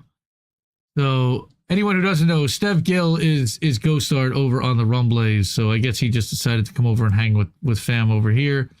Anna is still over on Rockfin, but she went and did some stuff. But I know she's going over to she's going to go to that Third Eye Carnival. For those who don't know, look that up, check that out. I believe that's happening next week or the week after, and that's a bunch of independents getting together and talking about some shit in a way that people don't usually talk about shit. So I think that's kind of cool. So I have one more story. Actually, technically I got 2 more stories, but I still don't know if I'm going to get to that last one about Stanford Internet Observatory. One. Right? But we've got Indie Media Award honorees in the house again. Let's switch to this view. I like this view better. The Dissenter, Kevin Gosztola and Mohammed El-Mazi, the 2 of them together were a tag team, especially in 2024. Mohammed being on site at the Royal Courts of Justice in London. Justice. Hilarious. The Halls of Injustice. Right. Later at the Halls of Injustice. Meanwhile. So they have been on the inside and speaking with the family and reporting from inside the courthouse. And they've done an amazing job when it comes to the Dissenter. And Kevin's been all over the place this week being interviewed. Yeah. And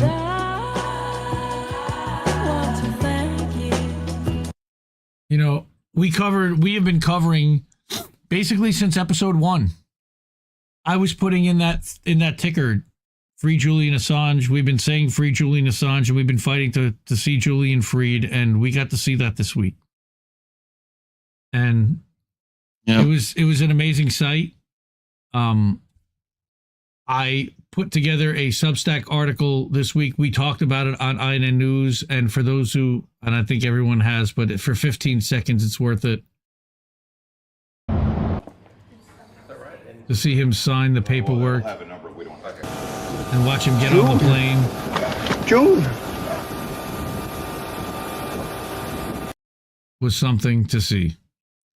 And I don't think any of us were, well, I know none of us were expecting it. And it kind of broke Saturday, on Monday night at 7:00. And like everything kind of stopped. And then we were just following a plane being tracked around the globe and watching him get in and out of a car and stand in front of a judge. Well, we heard he stood in front of a judge and we heard him say a couple of lines and they said, you can go free. And, we go party. How the hell did that happen when everybody's been fighting and screaming and everything else?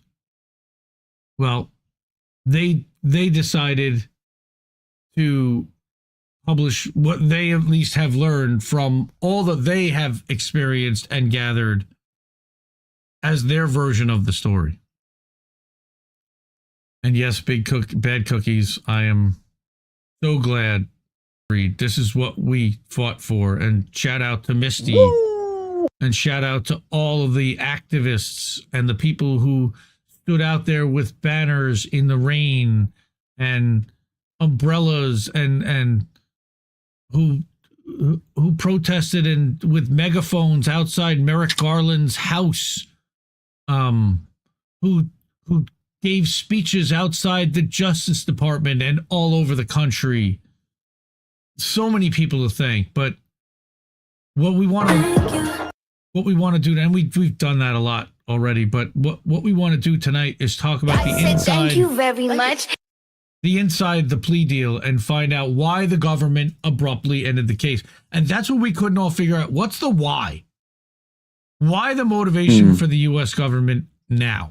Now, I think that part of it had to do... Why? Before we start this, I think that part of it had to do with the fact that they had lost the appeal, that Julian had won the right to appeal. And that they did not want a lot of the stuff coming out during an appeal hearing that would potentially come out. Especially when it involves people not getting the First Amendment. Like, I think that was a big part of that. That whole appeal hearing. Oh, no. And it puts British extradition in place. So, weird. Restream lost connection for a second. Okay, it's back. All right. So inside the Assange plea deal, why the U.S. government abruptly ended the case, according to these guys and what they had heard. U.S. prosecutors brushed aside calls to end the case against the WikiLeaks founder until a British appeals court granted a hearing on the First Amendment. And that's basically what they're trying to say. And this was made possible by paid subscribers of The Dissenter become a paid sub with this special offer and support independent journalism on press freedom. I am a paid annual subscriber to The Dissenter. I have been for 3 years. Well, first it was Shadowproof, but I've since Kevin broke off of Shadowproof and started The Dissenter. I have been an annual for $50 a year paid subscriber. Big fan. He's one of the best. He's one of the best writers there is when it comes to the Assange story. So, but this is him and Mohammed. Mostly this is Mohammed writing, and Mohammed's been on with Torah, and you can look up that interview on The Politics of Survival. But for 5 years, the U.S. Justice Department defied calls from around the world to drop Espionage Act charges against WikiLeaks founder Julian Assange. Prosecutors even faced pressure from the Australian government, which demanded that a close ally end the case and return one of their citizens to his home country, yet prosecutors remained committed to putting him on trial. That all changed in May after the British High Court of Justice granted Assange an extradition appeal hearing on the question of the First Amendment of the U.S. Constitution. The Justice Department re-engaged, quote-unquote, Assange's legal team and participated in very intense negotiations for a plea deal. U.S. prosecutors accepted a guilty plea to one conspiracy charge under the Espionage Act with no additional prison sentence.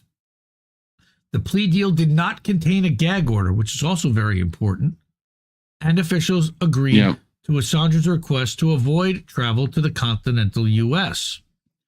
He was released on bail from Belmarsh Prison and flew on a charter flight to a courthouse in a U.S. territory in the Pacific Ocean known as the Northern Mariana Islands. Where?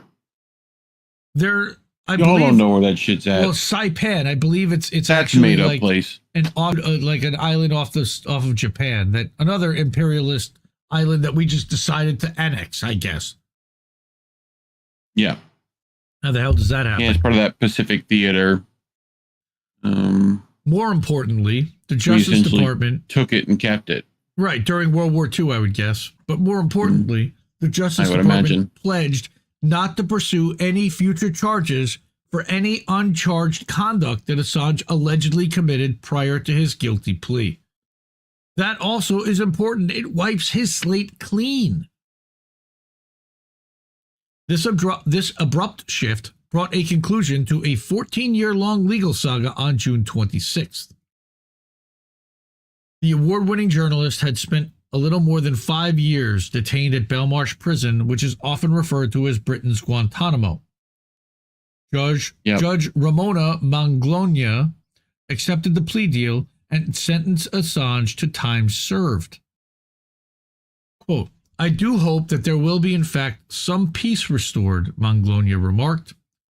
Quote, "I'll just note, too, that this past week, the island has been celebrating 80 years of peace since the Battle of Saipan. This was a very bloody place between the Japanese and the Americans. The people have been celebrating the fact that we've been celebrating peace here with the former enemy. And now there is some peace that you need to restore to yourself when you walk out and you pursue your life as a free man." Before ending the proceeding, Manglona added, "Mr. Assange, apparently it's an early happy birthday to you. As his birthday we know is July 3rd, so happy birthday, Julian.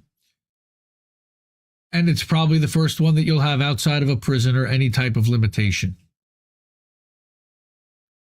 A press conference was held by Stella and Assange's legal team in Canberra after Assange landed in Australia. Let's watch the video of that here. Stella! Somewhere here.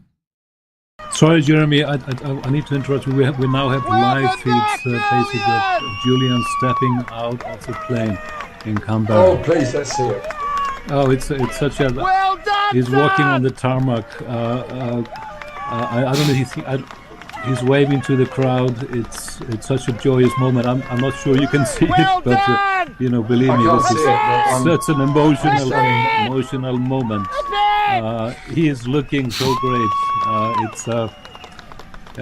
Just. I saw pictures of him. He looked a lot better than last time I saw him. Well, if you think that I have maybe backtracked a few years, I can tell you that he is. Mm-hmm. He's looking a lot better than inside Belmarsh Prison on Saturday. It's such a great moment. He's clenching his fists and waving to the crowd. What a great moment in history to witness and be a part of it, Jeremy. And thank you. I mean, we should all be. I'm just getting it on my phone now. Wow. He is meeting Stella now. Oh my God. Kissing Stella, this is, my God. And John Shipton is there, his father, reuniting with the family. What a great moment, Jeremy, to be watching this. Julian, this is, come here! Something we've been fighting for, waiting for. Absolutely fantastic. It is. It's, oh my God, it's hard not to be emotional under these circumstances, Jeremy. I hope you appreciate that. Absolutely. It's been something we've been waiting for a very long time. Oh, that's amazing. Isn't it? My God. Can't wait to hear his voice. So great to see his face. There's Stella's post. But go ahead. We did get to hear from in the courtroom. I don't know if you brought that too, but I didn't, but we have heard that. The U.S. came back to the table after the appeal hearing was granted. We found this out. Justice Department prosecutors were not truly motivated to come to a plea agreement with Assange until weeks ago, like we said, after the High Court granted him the right to appeal. Quote, were a protracted process that went on for several months, sort of in fits and starts, says Barry Pollock, and that's his Australian lawyer. We were not close to any sort of resolution until a few weeks ago when the Department of Justice re-engaged, and there have been very intense negotiations over the past few weeks. This point was also emphasized by Stella, who said it was important to recognize that Julian's release and the breakthrough in negotiations came at a time where there had been a breakthrough in the legal case in the UK. The High Court had allowed permission to appeal. Like we said, there was a court date set for the 9th and 10th of July at which Julian would be able to raise the First Amendment argument at the High Court. Well, wait a minute. At least his legal team would. He probably would not, because he has not been able to attend a hearing of his since October of 2021. Even remotely. It's still fucking weird. How is it that he was too unwell to attend, even remotely, the appeal hearing in May, on May 20th, the decision, yet that guy didn't seem unwell whatsoever. That's all I'm saying. But anyway, Assange was granted the right to appeal in his extradition on the basis that it was at least arguable that he would be prejudiced at trial by reason of his nationality and citizenship. The UK Extradition Act of 2003 prohibits extradition to a country where a person may be prejudiced at trial by reason of their nationality. Wow, the clown show of the year, Assistant U.S. Attorney Gordon Kromberg, a lead prosecutor on the case, told the courts that the U.S. government might argue during trial proceedings that Assange was not protected by the First Amendment. I didn't even know that was possible, but guess what? Foreigners don't get First Amendment protection automatically. They have to petition and be granted permission. Insane. Kromberg made a formal sworn declaration on behalf of the respondent and in support of the extradition request. He put himself forward as able to provide authoritative assistance as to the application of the First Amendment. It can be fairly assumed that he would not have said that the prosecution could argue that foreign nationals are not entitled to the protections under the First Amendment unless that was a tenable argument that the prosecution was entitled to deploy with a real prospect of success, unquote. All right, so that is also important because, he was going to, all right, he made a sworn declaration that they were not going to automatically grant him First Amendment protections. And that's a problem. He didn't get the ability to have free speech. Yeah. If such an argument, they said he can bring it up, right, to petition for it, but that's all they it wasn't said. Guaranteed. Yeah. But if such an argument were to succeed, it would at least arguably cause the applicant prejudice on the grounds of his non-U.S. citizenship, and hence on the grounds of his nationality, the court added. The U.S. government deployed their hubristic argument about Assange and the First Amendment as part of their defense of the extradition request, and it backfired. Now also, and they don't even mention any of this, to me it was the death penalty thing that was just as big a deal as the whole First Amendment question. British law says that if there is the possibility that he could potentially even be charged in the future with a death penalty charge, they cannot send him. And that was also part of the appeal. Marjorie Cohn, who's the dean of the People's Academy of International Law and former president of the National Lawyers Guild, asserted, "It is no coincidence that the plea came a little more than a month after the High Court of England and Wales ruled that Assange could appeal the extradition order against him. The Justice Department apparently feared it would lose the appeal."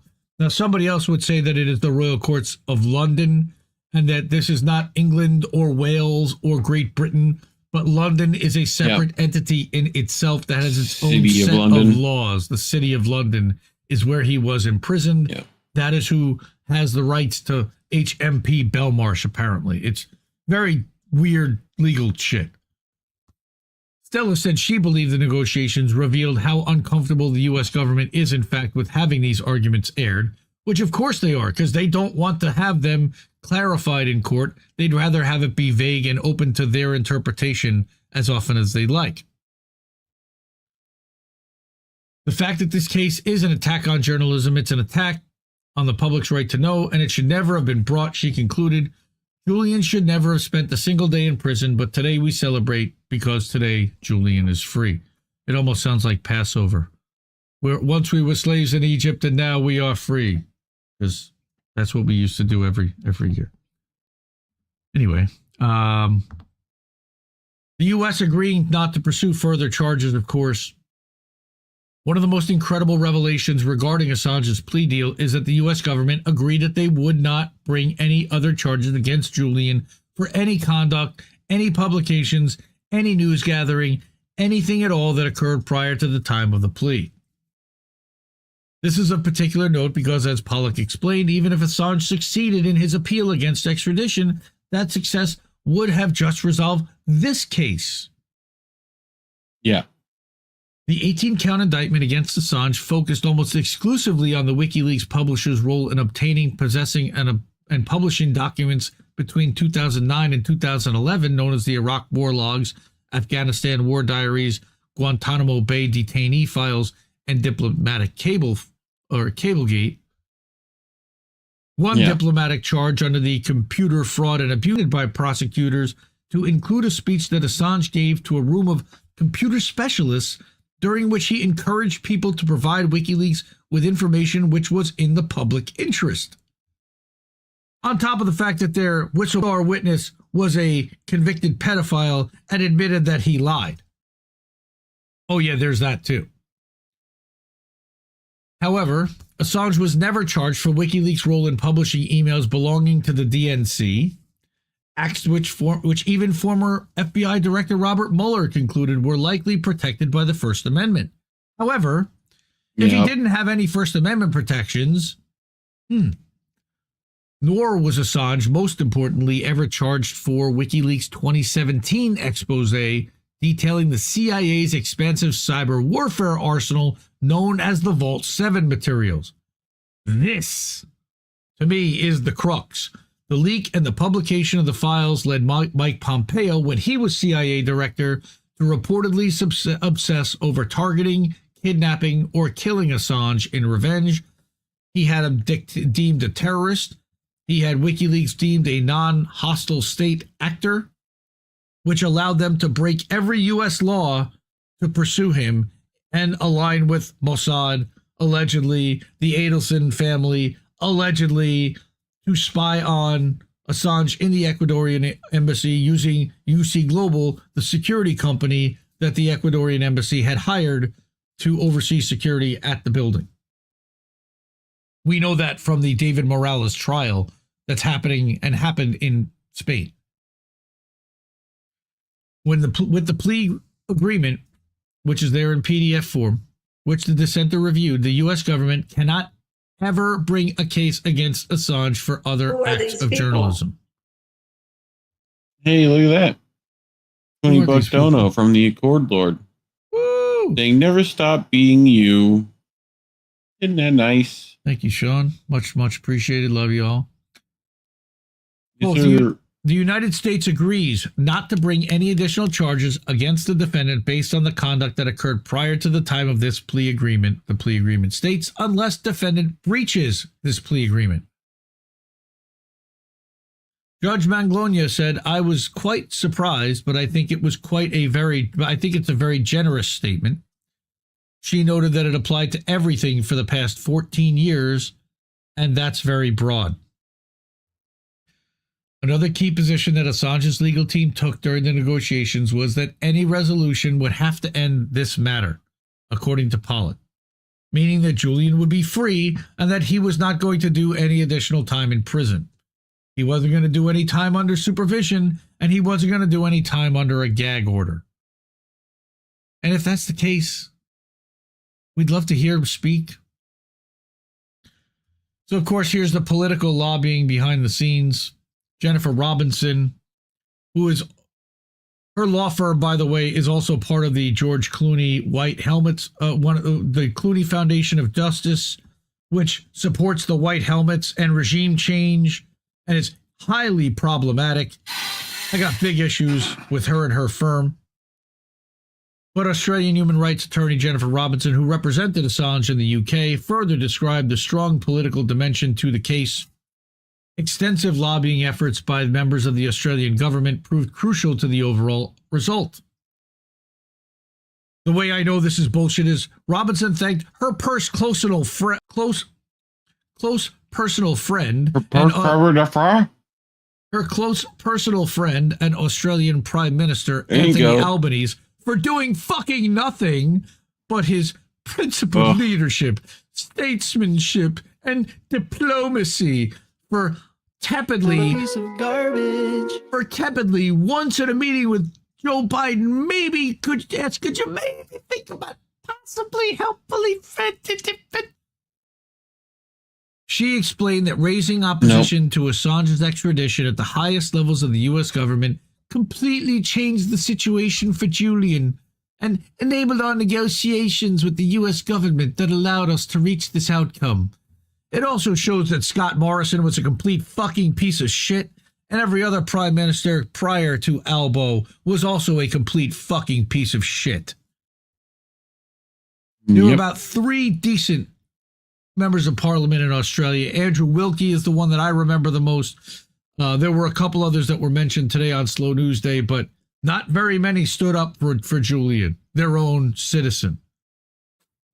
Ambassador to the U.S. and a former Australian Prime Minister himself, as well as Stephen Smith, who is Australia's High Commissioner to the UK and the consular staff in London. Smith accompanied Assange on his flight from London to Saipan, because somebody from the Five Eyes was not going to let their eyes off of him, of course, until he actually went through his plea. He explained that Rudd's relentless efforts in Washington, working together closely with us, with myself and my co-counsel Barry Pollock, completely changed our relationship with the U.S. and completely changed the negotiations. Bullshit. Without his efforts and his adept diplomacy, we would not be in this position we are today, and Julian would not be home. Yeah, also, journalism would still not be a crime officially, but that's another story. Sounded like you had like a throat thing happen. Bullshit. What? Hope you're all right. Speaking to the Australian Broadcasting Corporation on June 27th, of course, they get the exclusive first interview. Robinson explained that once Ambassador Rudd was sent to Washington, D.C., the U.S. Department of Justice finally started to deal with the defense team in a meaningful way. That opened up conversations for us with the Department of Justice that we were trying to have and were not getting responses, and so things moved. What the fuck took you so long, assholes? Is all I gotta say. Mm-hmm. And that is counter to what Kevin is reporting. If Jen is saying that it was the ambassador coming over and talking to the Justice Department, but Kevin's saying that it was because of what the high court ruling says, which is it? As many people, including Stella, argued over the past few years, this was a politically motivated prosecution. No, it was a persecution, and therefore it stood to reason that it would be political pressure, which would ultimately resolve the case. The lobbying efforts of high-ranking Australian politicians and government officials would not have occurred without the intense lobbying of everyday members of the public, activists, and press freedom and human rights organizations, the latter of which were brought on board as a result of intensive upward pressure. Again, I'm going to stop there and repeat that sentence because that also is more than vaguely important. The lobbying efforts of high-ranking Australian politicians and government officials, fuck them, would not have occurred without the intense lobbying of everyday members of the public, that's you guys, activists, that's also you guys, and press freedom and human rights organizations.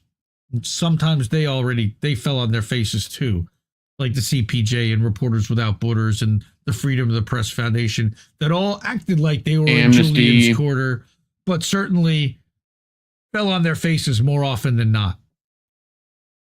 Yeah. Plenty of those can fuck right off.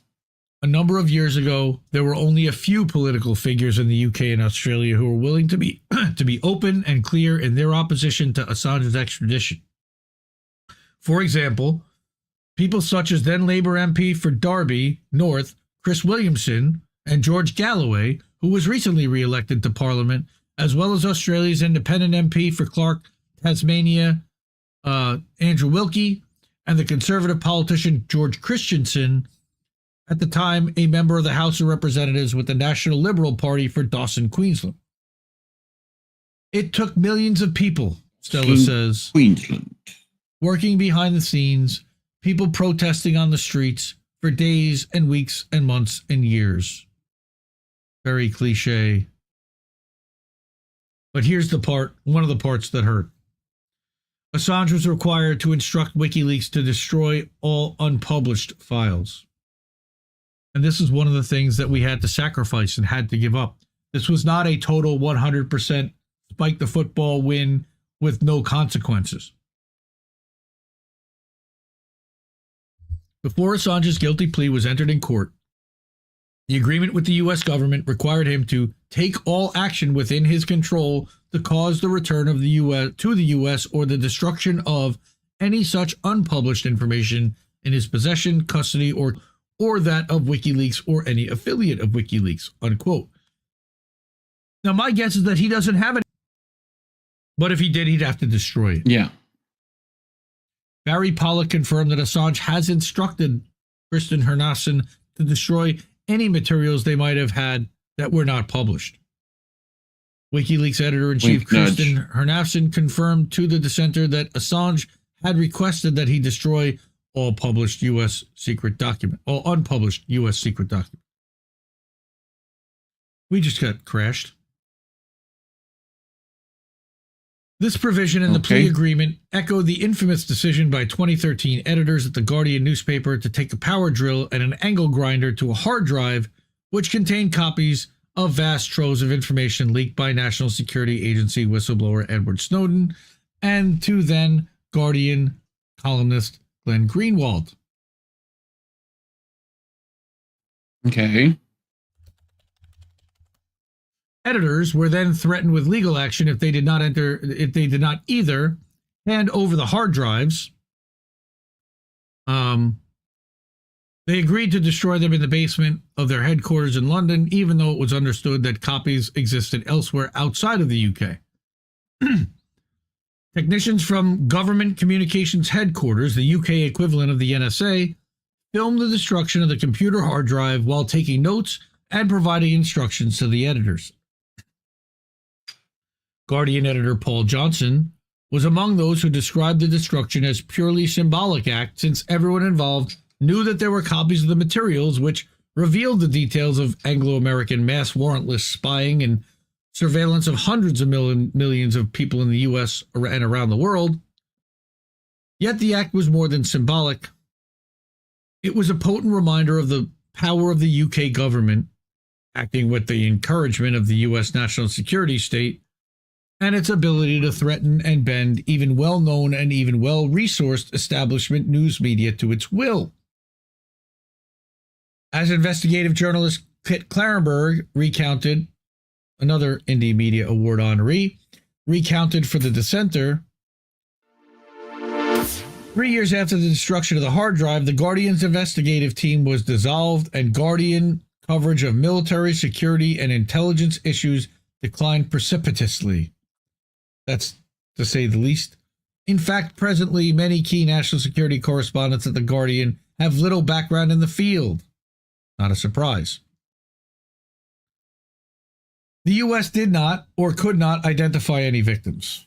And we knew this always was the case.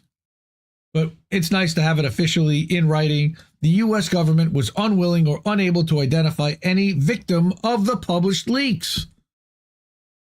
And prosecutors did not request that Assange pay restitution for any alleged harm. However, during a press briefing on June 26, State Department spokesperson Matthew Miller, Count Smugula, maintained that there were victims.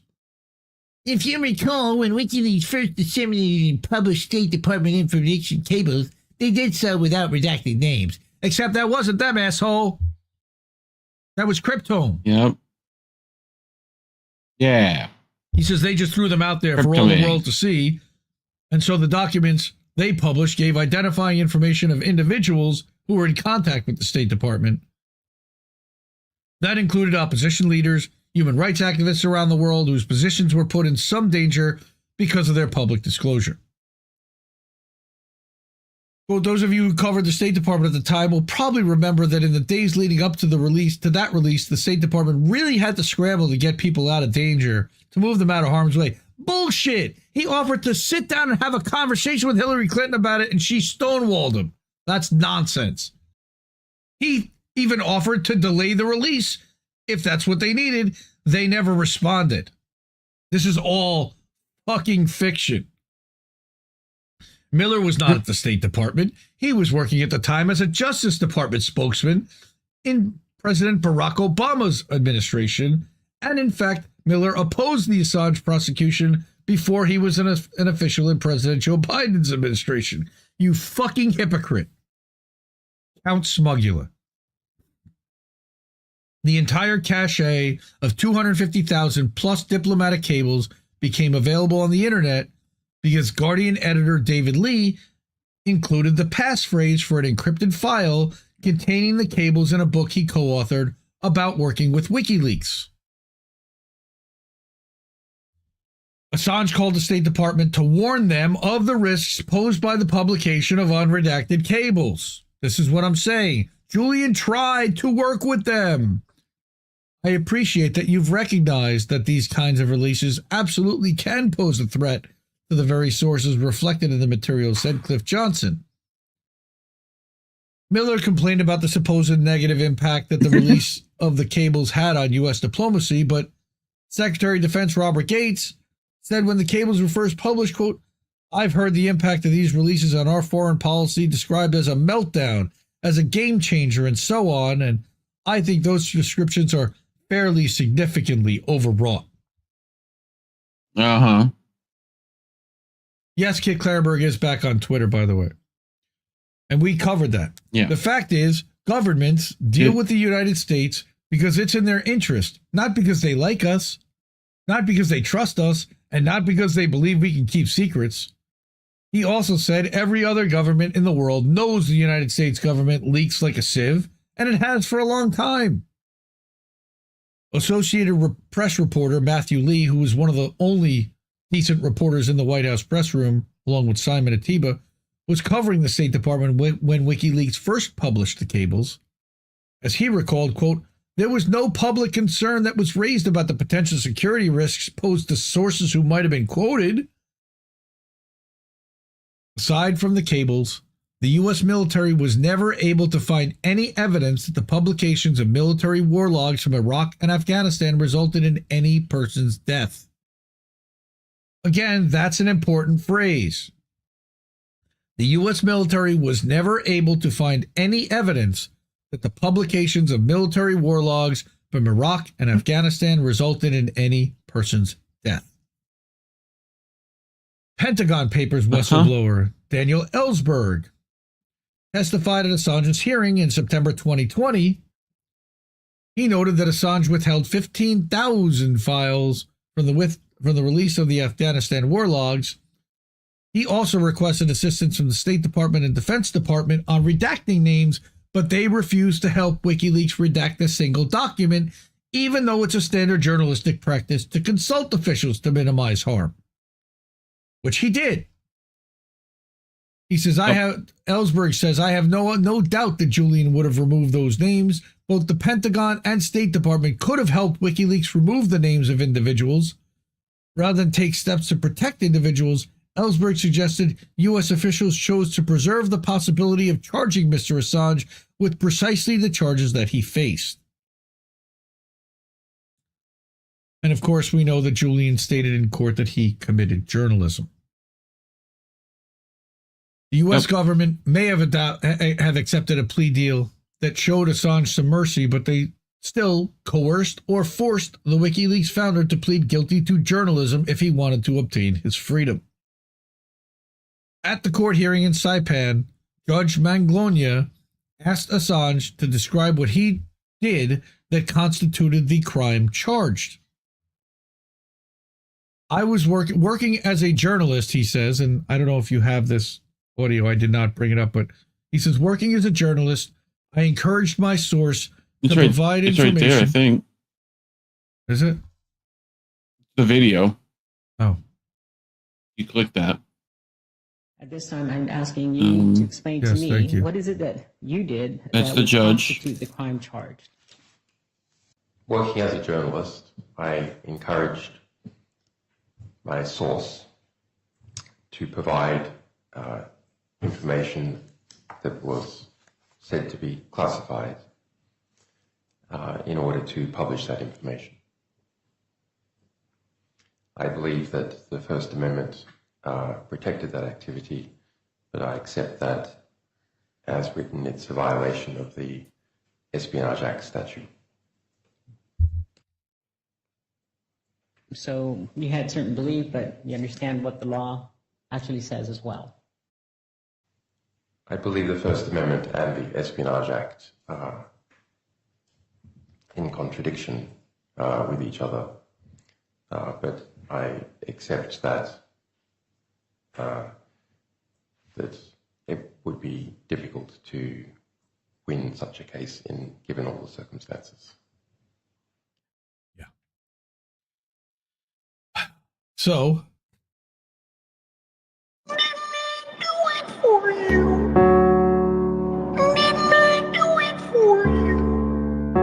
why am I hearing Miss Piggy? Because he did it for us. Oh. What? Essentially, Assange recalled an act that reporters at numerous media outlets commit